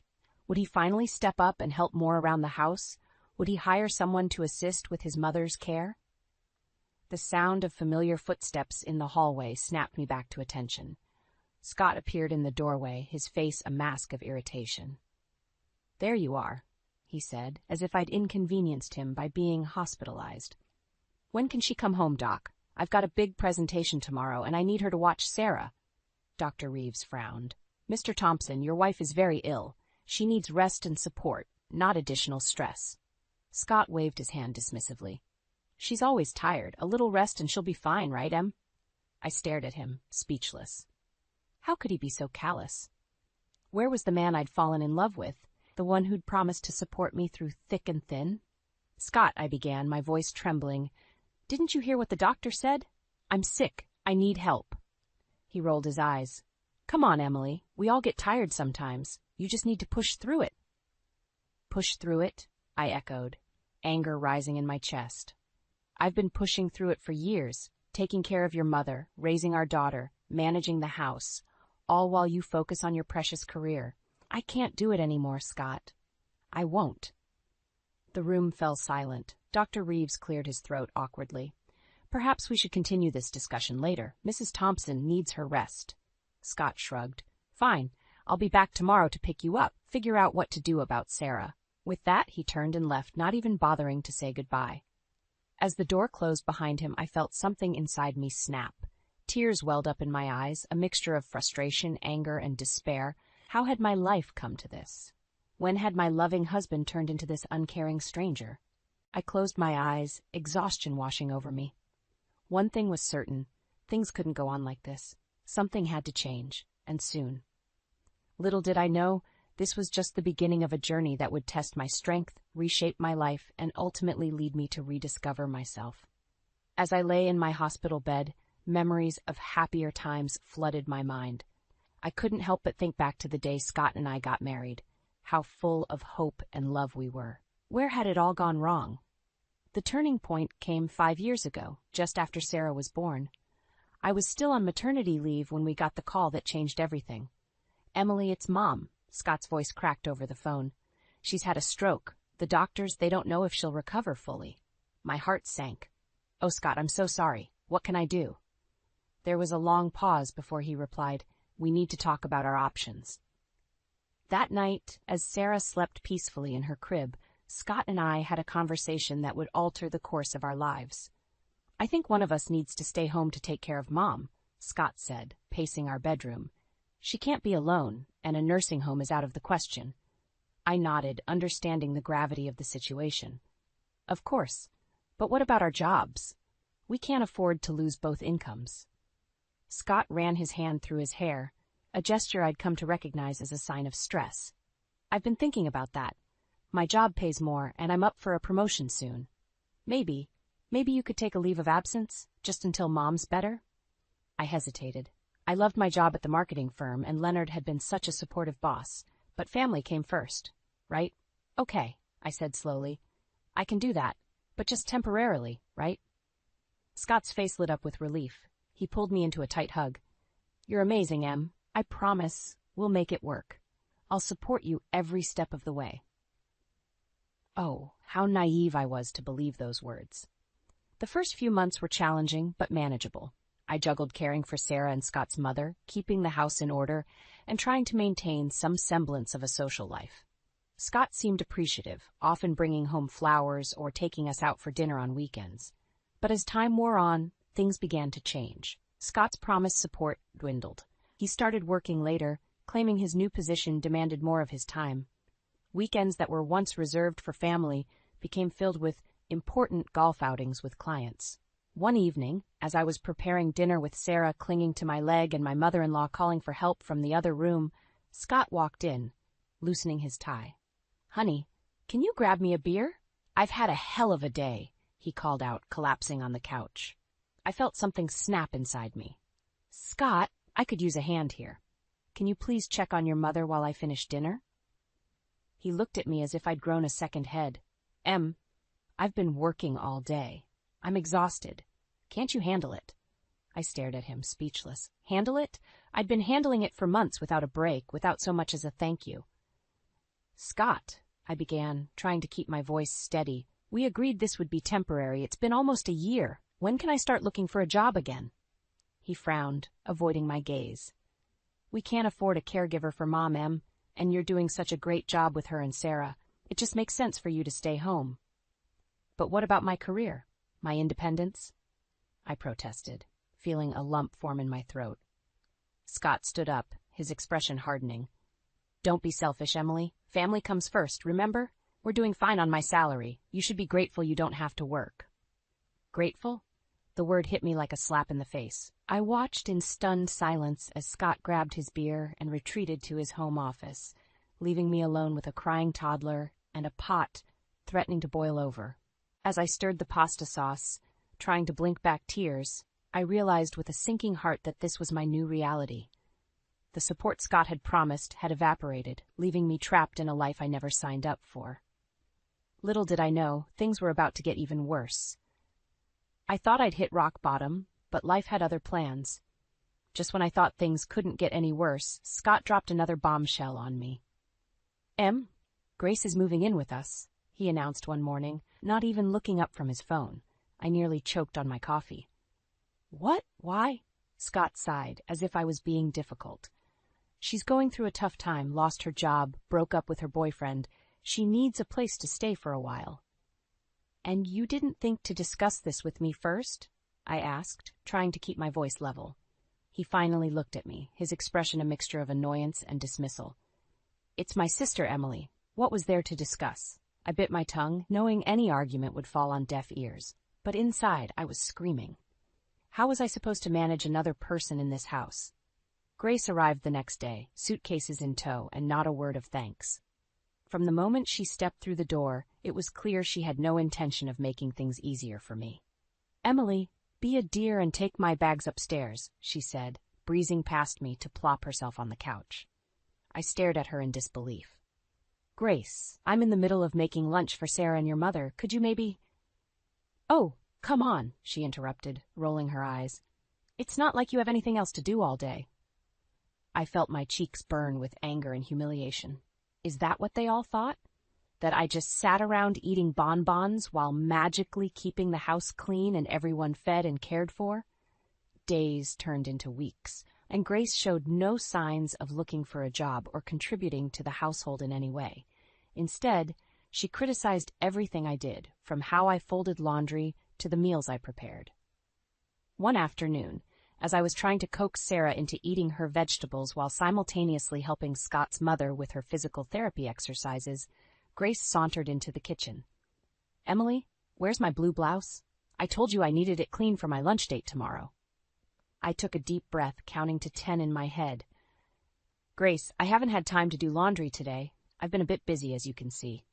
She scoffed. "Busy? Please, you're home all day. How hard can it be to throw in a load of laundry?" Something inside me snapped. How hard can it be? Are you kidding me? I'm taking care of a 4-year-old and an elderly woman with health issues. I'm cooking, cleaning, doing therapy exercises, managing doctor's appointments, and a million other things. And you have the audacity to complain about your laundry? Grace looked taken aback by my outburst. "Well, I just thought." "No, you didn't think," I cut her off. "None of you do. You all just take, and I'm expected to give and give until there's nothing left of me." The room fell silent. Sarah looked up at me with wide, confused eyes. Scott's mother shifted uncomfortably in her chair, and Grace just stared at me like I'd grown a second head. Just then, Scott walked in, oblivious to the tension in the room. "Hey, what's for dinner? I'm starving." I looked at him, then at Grace, then back at the mess of half-eaten vegetables on Sarah's plate. Something inside me crumbled. "Make your own dinner," I said quietly, my voice shaking. "I'm done." I turned and walked out of the kitchen, ignoring the chorus of confused voices behind me. I climbed the stairs, each step feeling heavier than the last. When I reached our bedroom, I closed the door and sank to the floor, my back against the wall. As tears streamed down my face, I realized I couldn't go on like this. Something had to give, and if I didn't make a change soon, that something would be me. But how could I possibly fix this mess I'd found myself in? Little did I know, my breaking point was just around the corner, and it would force everyone to confront the reality of our situation head-on. The days following my breakdown blurred together in a haze of exhaustion and resentment. I went through the motions, caring for Sarah and Scott's mother, but I felt like a ghost in my own home. Scott and Grace carried on as if nothing had happened, their indifference a constant reminder of my invisibility. One morning, as I was preparing breakfast, a wave of dizziness hit me. I gripped the kitchen counter, trying to steady myself, but the room kept spinning. I heard Sarah's voice, distant and muffled, calling Mommy. Then, darkness. I woke up in a hospital bed, the familiar beeping of machines surrounding me. A nurse was adjusting my IV, her face etched with concern. "What happened?" I croaked, my throat dry and scratchy. "You collapsed at home, Mrs. Thompson. Your daughter called 911. You've been unconscious for almost 24 hours. My heart raced. Sarah, where was she? And Scott's mother? Who was taking care of them? As if reading my mind, the nurse added, "Your husband brought your daughter to visit earlier. They've gone home now." Of course they had. Heaven forbid Scott miss a day of work to be with his hospitalized wife. Dr. Reeves entered the room, his expression grave. "Emily, I'm afraid your condition has worsened. Your body is showing signs of severe stress and exhaustion. We need to discuss some lifestyle changes." I laughed bitterly. "Lifestyle changes? Doctor? You don't understand. I can't just—" "You can, and you must," he interrupted firmly. "If you continue like this, you're risking permanent damage to your health." As Dr. Reeves outlined a treatment plan, tears welled up in my eyes. How could I possibly follow his advice? Who would take care of everyone if I didn't? A soft knock on the door interrupted our conversation. To my surprise, my mother, Margaret, walked in. "Oh, Emily," she gasped, rushing to my bedside. "Why didn't you call me sooner?" I broke down then, years of pent-up frustration and pain pouring out. Margaret held me, stroking my hair like she did when I was a child. "It's okay, sweetheart," she murmured. "I'm here now. We'll figure this out together." Over the next few days, Margaret became my rock. She listened without judgment as I poured out the whole sordid story. Scott's broken promises, Grace's entitled behavior, the constant demands that had driven me to this breaking point. "Emily," she said finally, her voice filled with a mix of sadness and determination, "this can't go on. You need to stand up for yourself." "But how?" I whispered, feeling more helpless than ever. "I have nowhere to go, no job, no money of my own." Margaret squeezed my hand. "That's not true. You have me, and you're stronger than you know." Just then, Scott and Grace burst into the room, their faces twisted with annoyance rather than concern. "Emily, this has gone on long enough," Scott declared. "We need you back home. Things are falling apart without you." Grace nodded in agreement. "Honestly, Emily, I don't know why you're making such a big deal out of this. We all get tired sometimes." I stared at them, shocked by their callousness. But before I could respond, Margaret stood up, her eyes flashing with anger. "How dare you?" she hissed. "Your wife, your sister-in-law, is lying in a hospital bed, and all you can think about is your own convenience?" Scott and Grace looked taken aback, clearly not used to being challenged. "Now listen here," Scott began, but Margaret cut him off. "No, you listen. This ends now. Emily is coming home with me when she's discharged. You two can figure out how to manage on your own for a change." As Scott and Grace sputtered in protest, I felt a surge of something I hadn't experienced in years. Hope. For the first time in so long, I wasn't alone in this fight. I looked at my mother, then back at Scott and Grace. In that moment, I made a decision that would change everything. "She's right," I said, my voice stronger than I expected. "I'm done being your doormat. It's time for things to change." The look of shock on their faces would have been comical if the situation wasn't so serious. As they stormed out of the room, hurling threats and insults, I realized the real battle was just beginning. But with my mother by my side, I finally felt ready to fight. The day I was discharged from the hospital felt like the first day of a new life. With Margaret by my side, I packed my bags and left without a word to Scott or Grace. Their absence spoke volumes about where I stood in their priorities. As we drove to my mother's house, I felt a mix of relief and anxiety. "What about Sarah?" I asked, my voice trembling. Margaret squeezed my hand. "We'll get her, sweetheart. One step at a time." Over the next few days, I focused on regaining my strength, while Margaret helped me strategize. We knew confronting Scott and Grace wouldn't be easy, but we never anticipated the bombshell that was about to drop. It was a quiet Tuesday afternoon when my phone buzzed with a text from an unknown number. "Emily, it's Leonard, your old boss. We need to talk. It's important." My heart raced as I dialed his number. "Leonard? What's going on?" His voice was grave. "Emily, I've heard some disturbing things about Scott and Grace's behavior at work. I think you need to know." What Leonard revealed next left me reeling. Apparently, Scott and Grace had been spreading malicious rumors about me at their workplace, painting me as unstable and attention-seeking. They'd used my illness as an excuse for their own poor performance and frequent absences. "I'm so sorry, Emily," Leonard said. "I had no idea things had gotten this bad for you." Tears streamed down my face as I hung up. The betrayal cut deep, but it also ignited a fire within me. No more playing the victim. "Mom," I called out, my voice steadier than it had been in years. "We need to act now." Together, we crafted a plan. With Leonard's help, we compiled evidence of Scott and Grace's misconduct, including emails and witness statements. Then we contacted their company's HR department. The response was swift and decisive. Within days, both Scott and Grace were suspended pending an investigation. The news spread quickly, and suddenly, my phone was buzzing with messages of support from old colleagues and friends. But the real test came when Scott showed up at Margaret's house, his face a mask of fury. "What the hell do you think you're doing?" he shouted as I opened the door. "You're ruining everything." I stood my ground, looking him straight in the eye. No, Scott, you did that all on your own.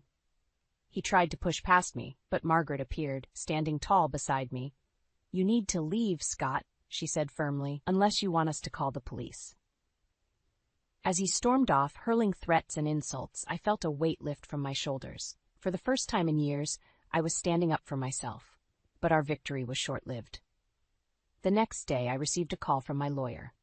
Scott was filing for full custody of Sarah, claiming I was an unfit mother due to my health issues. My world tilted on its axis. The thought of losing Sarah was unbearable. I collapsed onto the couch, my breath coming in short gasps.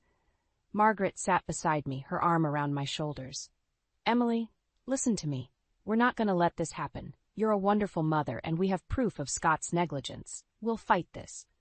I looked up at her, drawing strength from her unwavering support. You're right, I said, wiping away my tears. I've come too far to give up now. In that moment, I made a decision that would change the course of our lives forever. I wasn't just going to fight for custody. I was going to expose Scott and Grace for who they truly were. I picked up my phone and dialed Leonard's number. Leonard, it's Emily. I need your help one more time. It's time to tell our story. As I hung up, I felt a mix of fear and determination. The road ahead would be tough, but for the first time in years, I felt truly alive. This wasn't just about me anymore. It was about standing up for every person who'd ever been silenced or taken for granted. The battle was far from over, but I was ready to fight. And this time, I wouldn't be fighting alone. The day of the custody hearing arrived with a suffocating tension. As I sat in the courthouse waiting room, my hands trembled despite Margaret's reassuring presence beside me. Scott and Grace hadn't arrived yet, but their absence only heightened my anxiety. You've got this, Emily, Margaret whispered, squeezing my hand.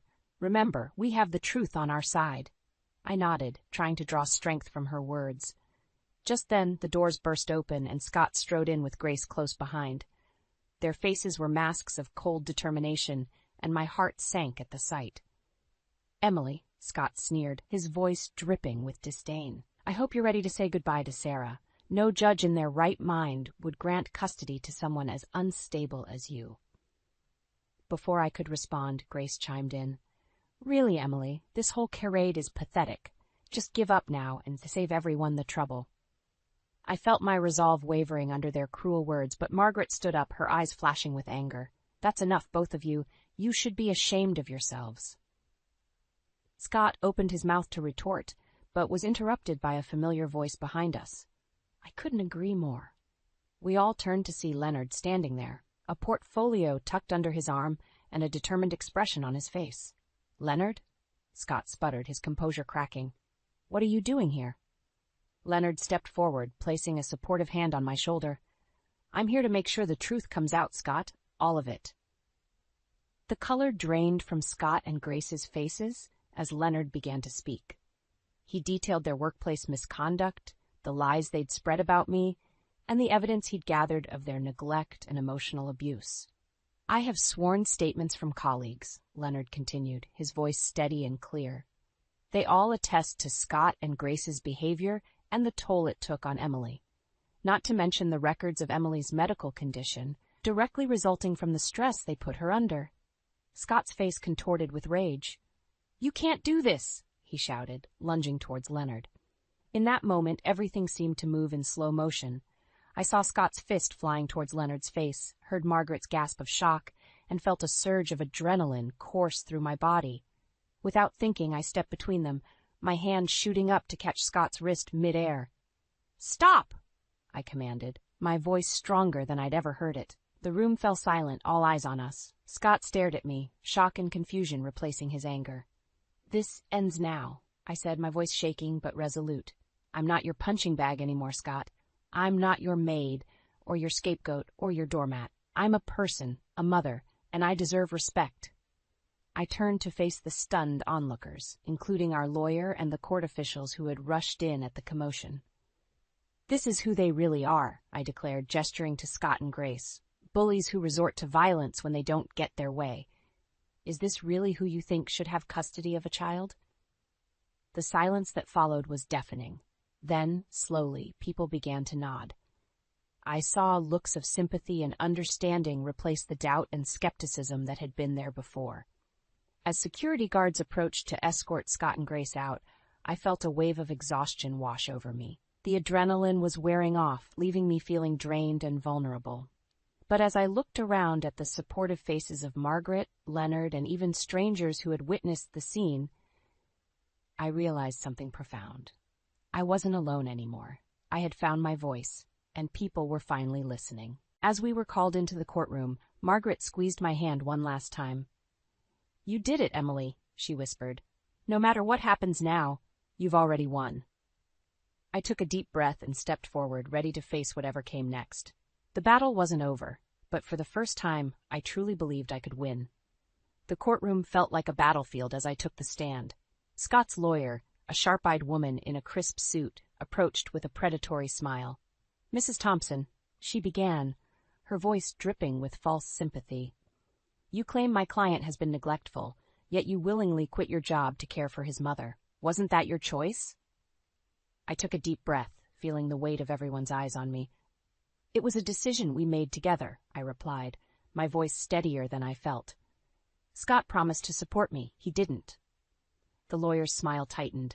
"And yet you never sought employment again. Isn't it true that you became dependent on my client?" I felt a flash of anger. "I was caring for his mother, our daughter, and managing our home. That is work, even if it's unpaid." As the questioning continued, I could see Scott and Grace whispering to each other, smug smiles on their faces. But I refused to let them intimidate me. I recounted every broken promise, every dismissive comment, every moment I felt invisible in my own home. When it was our turn, Leonard took the stand. He presented emails, performance reviews, and witness statements that painted a damning picture of Scott and Grace's behavior at work and their lies about me. "Your Honor," Leonard concluded, his voice firm, "Emily Thompson is not only a capable and loving mother, but also a victim of prolonged emotional abuse and neglect." The judge's expression was unreadable as she called for a recess. As we filed out of the courtroom, I felt a mix of hope and terror. Had we done enough? In the hallway, Scott cornered me, his face twisted with rage. "You think you've won?" he hissed. "I'll make sure you never see Sarah again. You're nothing without me, Emily. Nothing." I stood my ground, even as my heart raced. "You're wrong, Scott. I'm everything I need to be, with or without you." Just then, Margaret appeared at my side, her presence a shield against Scott's venom. "Step away from my daughter," she warned, her voice low and dangerous. As Scott retreated, I felt a surge of gratitude for my mother's unwavering support. But the moment was short-lived as we were called back into the courtroom. The judge's decision felt like it took an eternity. With each passing second, my anxiety grew. What if she didn't believe me? What if I lost Sarah? "In the matter of custody," the judge began, her voice echoing in the silent courtroom, "I find in favor of the plaintiff, Emily Thompson." The world seemed to stop. I heard Margaret's gasp of joy, saw Scott's face contort in disbelief, but it all felt distant, unreal. "Furthermore," the judge continued, "given the evidence presented, I'm granting Mrs. Thompson's petition for divorce on grounds of emotional cruelty. Mr. Thompson will pay alimony and child support as outlined in the settlement proposal." As the reality of the judge's words sank in, I felt a tidal wave of emotions threaten to overwhelm me. Relief, joy, vindication, but also a deep, aching sadness for the life I had lost and the years I could never get back. Outside the courtroom, as reporters clamored for statements and Scott and Grace skulked away in defeat, I turned to Margaret and Leonard. "Thank you," I whispered, tears streaming down my face. "I couldn't have done this without you." Margaret pulled me into a fierce hug. "You did this, Emily. You found your strength." Leonard nodded, smiling warmly. "You've got a bright future ahead, Emily, and if you ever want to return to work, there's a place for you at the company." As we walked out of the courthouse, I felt like I was stepping into a new world. The road ahead was uncertain, but for the first time in years, I felt hope. I had my daughter, my freedom, and a chance to rediscover who Emily Thompson really was. The battle was over, but my journey was just beginning. And this time I was ready to face whatever came next, on my own terms. 6 months after the divorce, I stood in front of the mirror, hardly recognizing the woman staring back at me. Gone were the dark circles under my eyes and the perpetual look of exhaustion. In their place was a spark of life I hadn't seen in years. "Mommy, are you ready?" Sarah called from the living room, her voice filled with excitement. I smiled, adjusting my blouse one last time. "Coming, sweetie." As we drove to Sarah's first day of kindergarten, I marveled at how much had changed. With the settlement from the divorce, I'd been able to buy a small house for us, close to my mother and in a good school district. I'd even started working part-time at Leonard's company, slowly rebuilding my career. Dropping Sarah off at school, I felt a pang of emotion. "Have a great day, honey," I said, hugging her tight. "Mommy loves you." As I watched her skip into the classroom, I realized how far we'd both come. No longer was she the timid child afraid of her father's mood swings. She was blossoming, free from the tension that had once filled our home. Returning home, I found a familiar car parked in my driveway. My heart sank as I saw Scott leaning against it, a bouquet of flowers in his hand. "Emily," he said as I approached, his voice uncharacteristically soft. "Can we talk?" I hesitated, then nodded, leading him to the porch. We sat in silence for a moment before he spoke. "I've been doing a lot of thinking," Scott began. "And I'm sorry for everything. I was a terrible husband and father. I took you for granted, and I see that now." I listened, my emotions a swirling mix of anger, sadness, and a tiny flicker of the love we once shared. "I've changed," he continued, hope creeping into his voice. "I've been going to therapy, working on myself. I want us to try again, for Sarah's sake, and for ours." For a moment, I was tempted. The idea of a whole family, of the life I'd once dreamed of, dangled tantalizingly before me. But then I remembered. The lonely nights, the constant criticism, the feeling of invisibility. I remembered the strength it took to stand up for myself, to build this new life. "No, Scott," I said firmly, surprising myself with the steadiness of my voice. "I'm glad you're working on yourself, truly, but we can't go back. I've moved on, and so should you." His face fell, a mix of disappointment and anger flashing in his eyes. For a second, I saw the old Scott, the one who would lash out when he didn't get his way. But instead, he nodded slowly. "I understand. I hope someday you can forgive me." As I watched him drive away, I felt a weight lift from my shoulders. The last tie to my old life had been severed, and I was truly free. That evening, as Sarah and I sat at our little dining table, eating dinner and giggling over her stories from school, I felt a profound sense of peace wash over me. "Mommy," Sarah said suddenly, her little face serious, "are you happy now?" I looked at her, this beautiful child who had been my anchor through the storm, and felt tears prick my eyes. "Yes, sweetheart," I replied, my voice thick with emotion. "Mommy is very happy." Later, as I tucked Sarah into bed, I thought about the journey we'd been on. The pain, the struggle, the moments of despair, but also the triumph, the rediscovery of my strength, and the unbreakable bond I'd formed with my daughter. I realized then that this wasn't just an ending. It was a beginning, a chance to write a new story, one where I was the author of my own happiness. As I closed Sarah's bedroom door, I whispered a quiet thank you to the universe. For the challenges that had shaped me, for the people who had supported me, and for the strength I'd found within myself.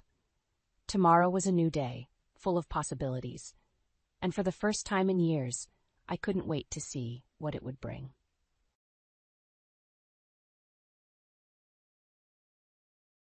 "Not again," I muttered, staring at the pink sticky note on Martin's desk. The flowery handwriting was unmistakable. Carolyn. I crumpled the paper in my fist, my jaw clenching as I fought the urge to scream. This wasn't the first time I'd found one of her little love notes, and I doubted it would be the last. I smoothed out the paper, reading the words that made my stomach churn. "Lunch today? I'll bring your favorite. So. I heard the front door open, and Martin's voice called out, "Elaine, I'm home early." Quickly, I shoved the note into my pocket. "In your office, dear," I called back, trying to keep my voice steady. Martin appeared in the doorway, his smile fading as he saw my face. "What's wrong?" I forced a smile. "Nothing. Just tidying up a bit." He crossed the room, wrapping his arms around me. "You're a terrible liar, Elaine. What's really going on?" I pulled away, unable to meet his eyes. "It's nothing, really. I found another note from Carolyn." Martin sighed, running a hand through his salt and pepper hair. "Elaine, we've been over this. She's just being friendly." "Friendly?" I scoffed, pulling the crumpled note from my pocket. "This doesn't look like friendly to me, Martin." He took the note, his brow furrowing as he read it. Okay, I admit it's a bit much, but you know there's nothing going on between us, do I? The words slipped out before I could stop them. Martin's eyes widened. Elaine, how can you even think that? After everything we've been through. I sank into his desk chair, suddenly feeling every one of my 47 years. I don't know what to think anymore, Martin. She's beautiful, successful, everything I'm not. Stop it, Martin said firmly, kneeling in front of me. You are everything to me, Elaine. You always have been, since that first day in high school when you tutored me in algebra. I couldn't help but smile at the memory. You were hopeless with quadratic equations. And you were patient, he said, taking my hands in his, just like you've been patient with me all these years. The phone on Martin's desk rang, shattering the moment. He glanced at the caller ID and frowned. It's work, he said apologetically. I have to take this. I nodded, watching as he answered the call. His face grew serious as he listened, and I felt a knot form in my stomach. Yes, I understand, he said. I'll be there in 20 minutes. He hung up and turned to me. I'm sorry, honey. There's an emergency at the office. I have to go in. On a Saturday? I asked, my voice tight. Martin nodded, already reaching for his jacket. I know, I'm sorry. I'll make it up to you, I promise. As he hurried out the door, I couldn't shake the feeling that something was wrong. I picked up my phone, scrolling through my contacts until I found the number I was looking for. Gloria? I said when Martin's mother answered. It's Elaine. I need your advice. Of course, dear. Gloria's warm voice came through the line. What's troubling you? I took a deep breath, steeling myself. It's about Martin and a woman at his office named Carolyn. As I poured out my fears to Gloria, I couldn't help but wonder. Was I fighting to save my marriage, or was I already too late? I hung up the phone with Gloria, her words of reassurance ringing hollow in my ears.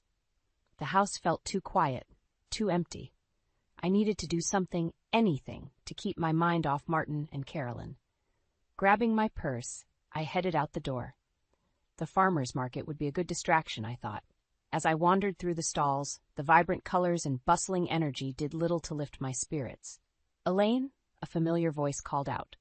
I turned to see Sarah, an old friend from college. I thought that was you. How are you? I forced a smile. Oh, just picking up some fresh produce. Sarah's eyes narrowed. Are you okay? You seem off. Before I could answer, my phone buzzed. A text from Martin. Running late. Don't wait up. My heart sank. Sarah must have seen the change in my expression because she grabbed my arm. Come on, let's get coffee. You look like you need to talk. 30 minutes later, we were seated in a cozy cafe, steaming mugs in front of us. I found myself pouring out everything. The notes, Carolyn's relentless pursuit, my growing doubts. Sarah listened intently, her brow furrowed. Elaine, honey, this isn't right. You need to confront Martin about this. I shook my head. I've tried, Sarah. He just brushes it off, says I'm overreacting. Then you need proof, Sarah said firmly. Something he can't ignore. The idea sent a chill through me. You mean spy on him? Sarah shrugged. Call it what you want, but you deserve the truth, Elaine. As I drove home, Sarah's words echoed in my mind. The house was dark when I arrived, Martin still not home. I hesitated for a moment before heading to his office. My hands shook as I booted up his computer. This felt wrong, invasive, but I needed to know. His email opened easily. He'd never bothered to change his password from our anniversary date. I scrolled through, my heart racing. Nothing suspicious in his inbox. I was about to log off when I noticed a folder labeled Personal. Inside were dozens of emails from Carolyn. My stomach churned as I opened the most recent one. Martin, I can't stop thinking about our lunch yesterday, the way you looked at me. I know you feel it too. Why are we fighting this? See? The room spun. I gripped the desk, trying to steady myself. This couldn't be happening. The sound of a key in the lock made me jump. I quickly closed the email, shutting down the computer just as Martin's footsteps approached. Elaine? He called out. Are you still up? I took a deep breath, steeling myself. In your office, I replied, my voice surprisingly steady. Martin appeared in the doorway, his tie loosened, looking tired. What are you doing in here so late? I stood facing him. I think we need to talk, Martin. His expression changed, a flicker of, was it guilt? About what? About Carolyn, I said, my voice growing stronger. About the emails, the lunches, the looks, about why you're really working so late. Martin's face paled. Elaine, I can explain. Can you? I interrupted, because from where I'm standing, it looks like you've been lying to me. For how long, Martin? He stepped towards me, reaching out. It's not what you think. Please, let me. The shrill ring of his phone cut through the tension. Martin glanced at it, then back at me, indecision clear on his face. Go ahead, I said coldly. Answer it. I'm sure it's important. As Martin fumbled with his phone, I brushed past him, heading for the door. I needed air, space to think. Elaine, wait, Martin called after me. But I was already gone, stepping out into the cool night air, my world crumbling around me. I spent the night at Gloria's, tossing and turning on her floral-patterned guest bed. By morning, my anger had cooled to a dull ache. I needed answers, and I wasn't leaving until I got them. You're doing the right thing, dear, Gloria said, squeezing my hand as I prepared to leave. Remember, you're stronger than you think. I nodded, grateful for her support. The drive home felt endless, my mind racing with all the things I wanted to say to Martin. As I pulled into our driveway, I noticed an unfamiliar car parked on the street. My heart sank. I knew that sleek red convertible. It was Carolyn's. I stormed into the house, ready for a fight. Martin, I called out, my voice echoing through the rooms. I found them in the kitchen. Martin leaning against the counter, Carolyn perched on a bar stool. They both looked up, startled by my entrance. Elaine, Martin said, his voice strained. You're home. Carolyn stood, smoothing her designer skirt. I should go, she murmured. No, I said firmly, blocking the doorway. You stay right where you are. We're going to settle this once and for all.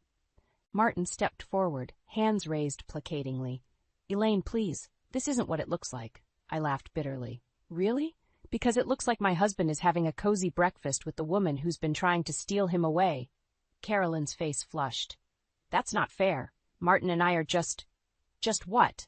I interrupted. Friends? Colleagues? Is that why you're sending him love notes and intimate emails? Martin's eyes widened. You read my emails?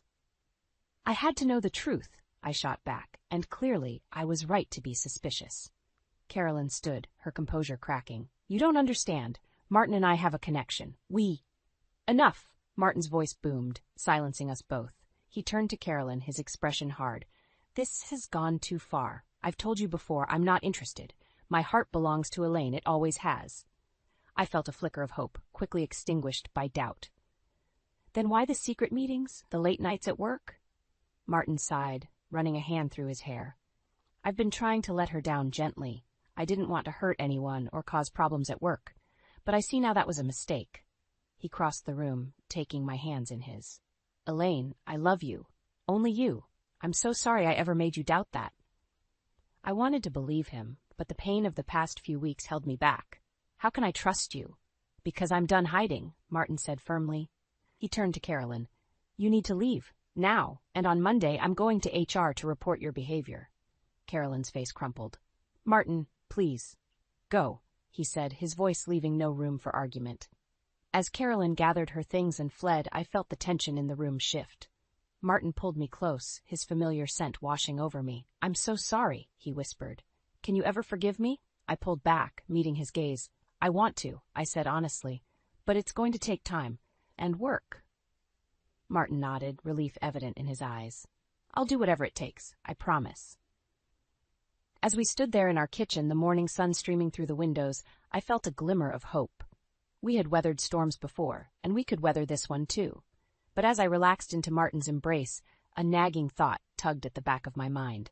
Carolyn had seemed so sure, so convinced of her connection with Martin.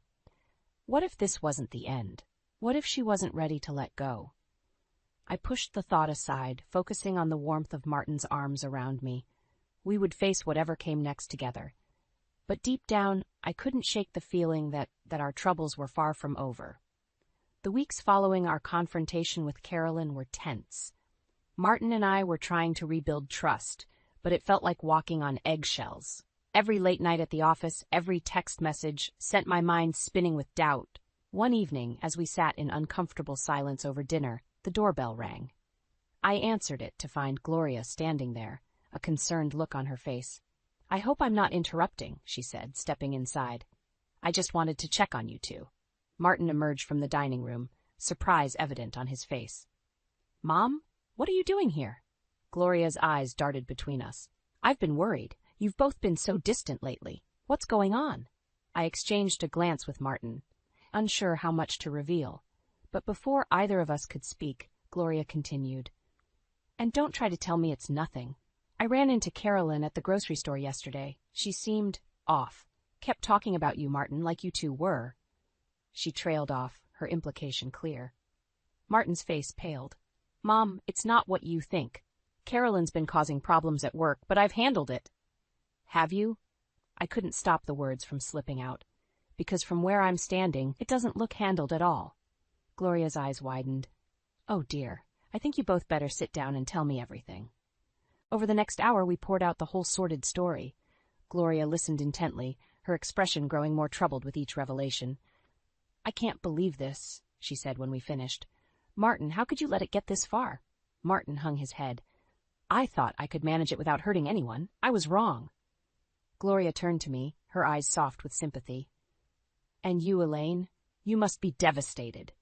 I nodded, fighting back tears. I just don't know what to believe anymore.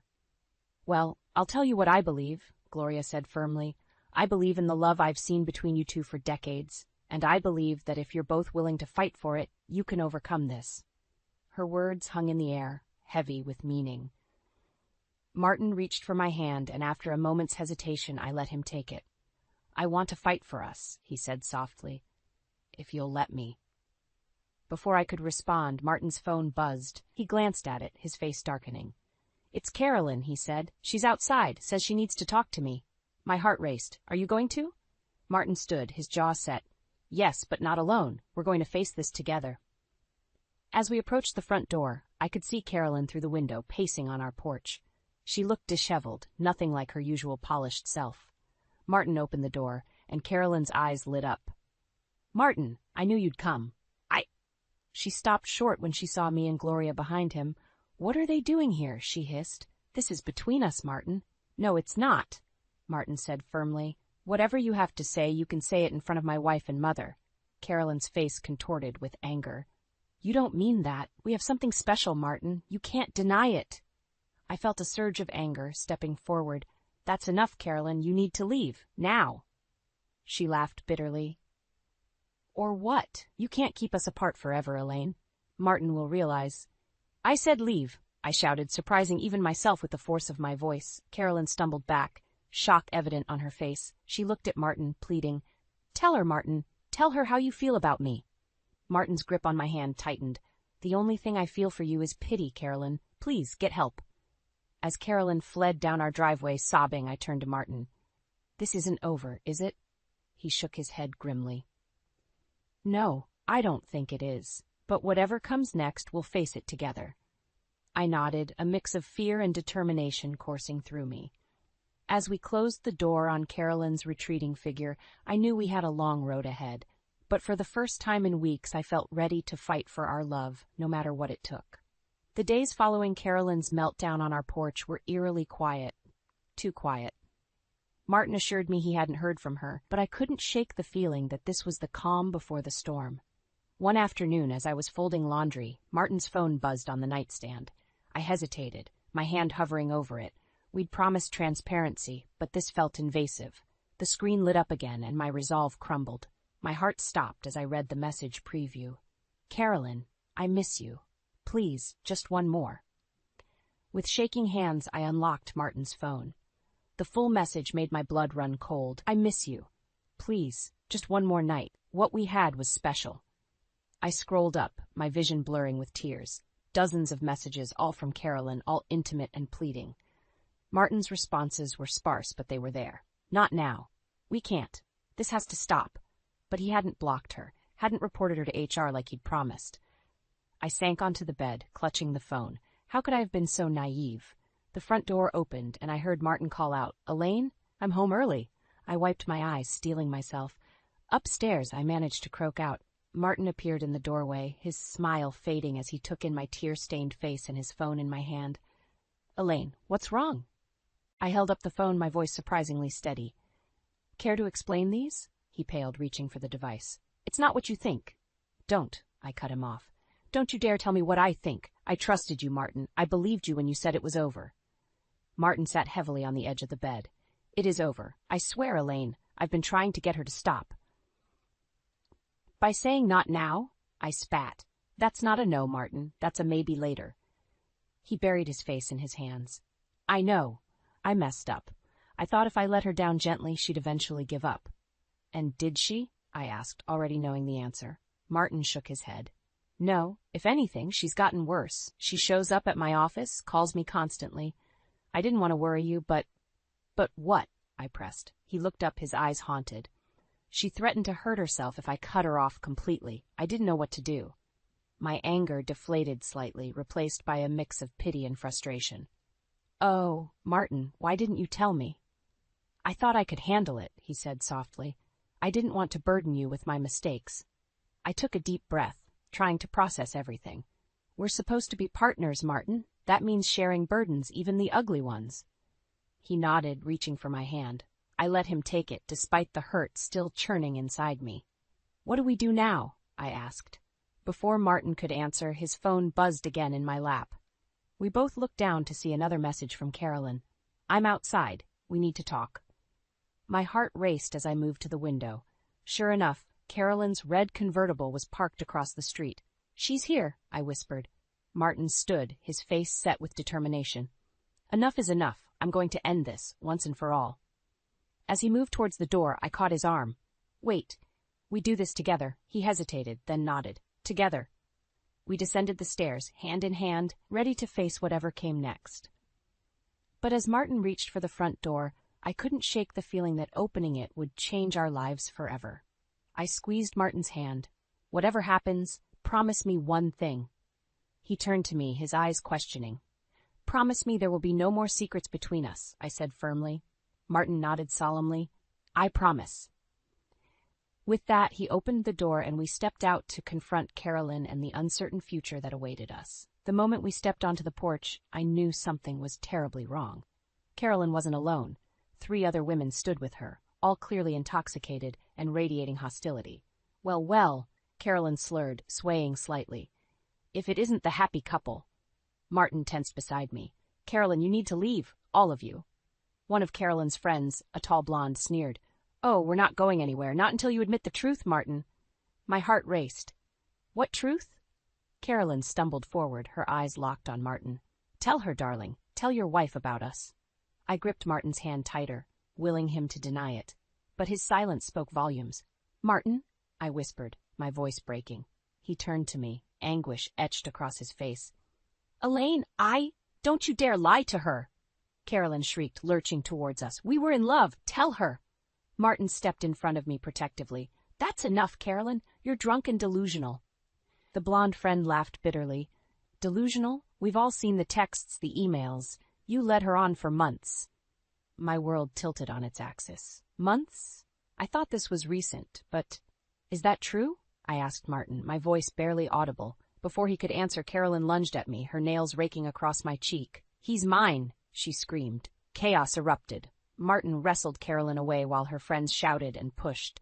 I stumbled back, my hand pressed to my stinging face, watching the scene unfold like a nightmare. Suddenly, Gloria's voice cut through the mayhem. What in God's name is going on here? We all turned to see Martin's mother striding up the walkway, her face a mask of fury. Mom, Martin started, still restraining a sobbing Carolyn. I can explain. Gloria held up a hand, silencing him. She surveyed the scene, her eyes narrowing as they landed on Carolyn. You, she said, her voice ice cold. I warned you to stay away from my family. Carolyn hiccuped, mascara streaking down her face. You don't understand. Martin and I understand perfectly, Gloria interrupted. You're a sad, desperate woman who can't accept reality. Now, you and your friends are going to leave before I call the police. Something in Gloria's tone must have sobered the group. They retreated, half dragging Carolyn to their car. As they drove away, Gloria turned to us. Inside. Both of you. Now. We followed her meekly, the tension palpable. Once in the living room, Gloria rounded on Martin. Explain yourself, young man, and don't you dare leave anything out. For the next hour, Martin confessed everything. The flirtations that went too far, the emotional affair that never quite became physical, his misguided attempts to let Carolyn down gently. With each word, I felt my heart breaking anew. When he finished, Gloria shook her head, disappointment radiating from her. I raised you better than this, Martin. She turned to me, her eyes softening. Elaine, dear, I am so sorry. You deserve better than this mess. I nodded numbly, unable to form words. The weight of everything, the lies, the betrayal, the public humiliation, crashed over me. I think, I said slowly, rising from the couch, I need some time alone. Martin reached for me. Elaine, please, I jerked away. Don't. Just don't. As I climbed the stairs to our bedroom, I heard Gloria's muffled voice. You've made your bed, Martin. Now you have to lie in it. I closed the door behind me, sinking to the floor as sobs racked my body. How had we come to this? Could our marriage survive such a betrayal? As the sun set outside our window, casting long shadows across the room, I faced the hardest decision of my life. Stay and fight for our love, or walk away and save what was left of my dignity. With shaking hands, I reached for my phone. I needed advice, support, anything to help me navigate this nightmare. As I scrolled through my contacts, one name stood out, Sarah, my old college friend, the one who had urged me to confront Martin in the first place. I hit dial, praying she would answer. On the third ring, her voice came through. Elaine? What's wrong? Taking a deep breath, I prepared to tell her everything. Whatever came next, I knew one thing for certain. Nothing would ever be the same again. The days following Carolyn's drunken confrontation blurred together in a haze of tears and tense conversations. Martin slept on the couch, giving me space I wasn't sure I wanted. Every time I closed my eyes, I saw Carolyn's face, twisted with rage and desperation. A week after the incident, I woke to the sound of breaking glass. Heart pounding, I crept downstairs to find Martin sweeping up shards from a shattered picture frame. Our wedding photo lay among the debris. What happened? I asked, my voice hoarse from disuse. Martin looked up, his eyes red-rimmed. Carolyn, she threw a rock through the window. I felt the blood drain from my face. She was here? When? Just now, he said, running a hand through his disheveled hair. I chased her off, but, Elaine, this can't go on. I nodded, suddenly feeling very small. What do we do? Martin straightened, determination etched across his face. I'm quitting my job, today. The words hit me like a physical blow. But, your career, you've worked so hard. None of that matters if I lose you, he interrupted, taking my hands in his. I'll find another job. What I can't replace is us. Tears welled in my eyes. Part of me wanted to pull away to protect myself from more pain, but a larger part recognized the sacrifice he was making. Are you sure? I whispered. He nodded, pulling me close. I've never been more sure of anything in my life. As we stood there, surrounded by the broken remnants of our past, I felt a glimmer of hope for our future. That afternoon, I accompanied Martin to his office. The tension in the elevator was palpable as we ascended to his floor. When the doors opened, we were met with chaos. Papers were strewn everywhere, desks overturned, and in the center of it all stood Carolyn, wild-eyed and wielding a stapler like a weapon. You, she shrieked when she saw us. How dare you show your face here? Security guards were trying to restrain her, but she fought like a woman possessed. Martin stepped forward, his voice calm but firm. Carolyn, stop. This isn't going to change anything. She laughed, a high, unhinged sound that sent chills down my spine. Change? I'll show you change. Before anyone could react, she hurled the stapler. It missed Martin by inches, shattering the glass wall behind us. In the ensuing commotion, I found myself face to face with Carolyn. Her eyes, once filled with hatred, now held something far more terrifying. Emptiness. He was supposed to be mine, she whispered, her voice breaking. Why wasn't I enough? For a moment, I saw past the monster she'd become to the broken woman beneath.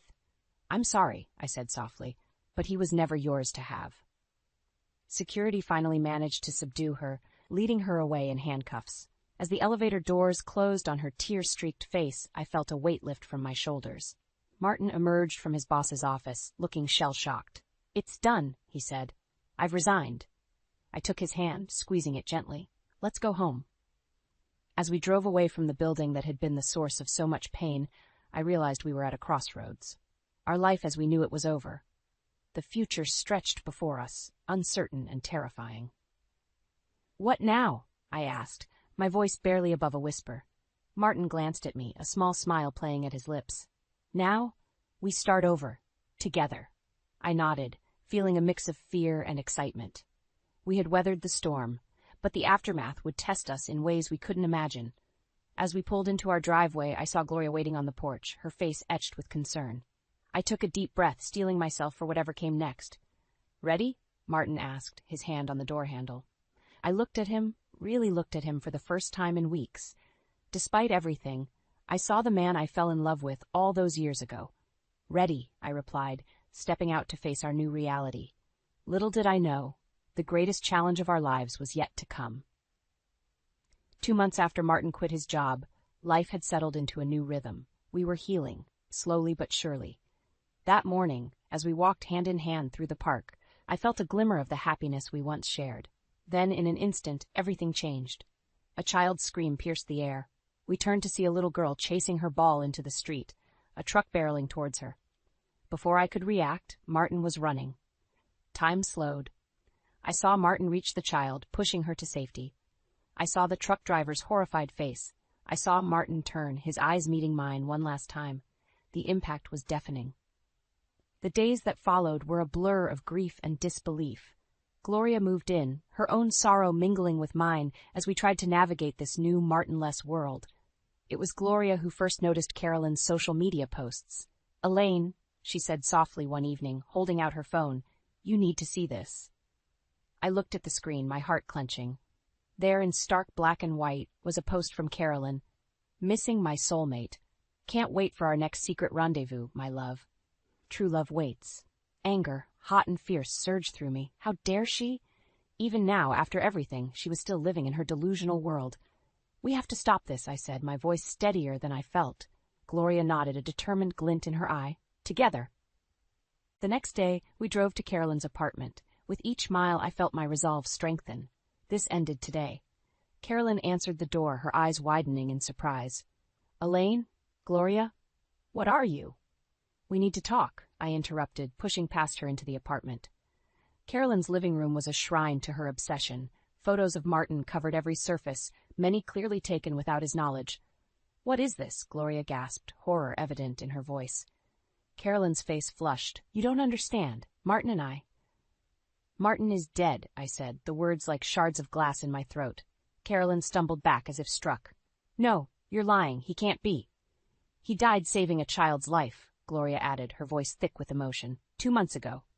Carolyn shook her head violently. "No, we just talked last week. He said—" "Enough," I shouted, surprising even myself with the force of it. "This delusion ends now, Carolyn. Martin never loved you. He never will. He's gone, and all you're left with are lies and stolen moments that meant nothing to him." Tears streamed down Carolyn's face as the truth finally seemed to penetrate. She collapsed onto the couch, her body racked with sobs. For a moment, I felt a flicker of pity. Then I remembered all the pain she'd caused, all the damage she'd done. "We're leaving now," I said, my voice cold. "If I see one more post, one more word about your imaginary relationship with my husband, I will not hesitate to take legal action. Do you understand?" Carolyn nodded weakly, not meeting my eyes. As Gloria and I walked out, I felt a weight lift from my shoulders. The nightmare was truly over. Back home, Gloria pulled me into a tight hug. "I'm so proud of you," she whispered. "Martin would be too." I closed my eyes, letting the tears fall freely. For the first time since Martin's death, I felt a sense of peace. That night, as I lay in bed, I thought about the journey that had brought me here. The pain, the betrayal, the loss, but also the love, the strength, the resilience. I reached for the photo on my nightstand, Martin and me on our wedding day, young and full of hope. "I miss you," I whispered, tracing his face with my finger. "But I'm going to be okay. We're going to be okay." As I drifted off to sleep, I felt Martin's presence, warm and comforting. In my dreams, he smiled at me, proud and loving as always. Tomorrow would bring new challenges, new joys, new sorrows, but I was ready to face them all, because now I knew the truth that had always been there, hidden beneath my insecurities and doubts. I was strong, I was worthy, and I was loved. The end.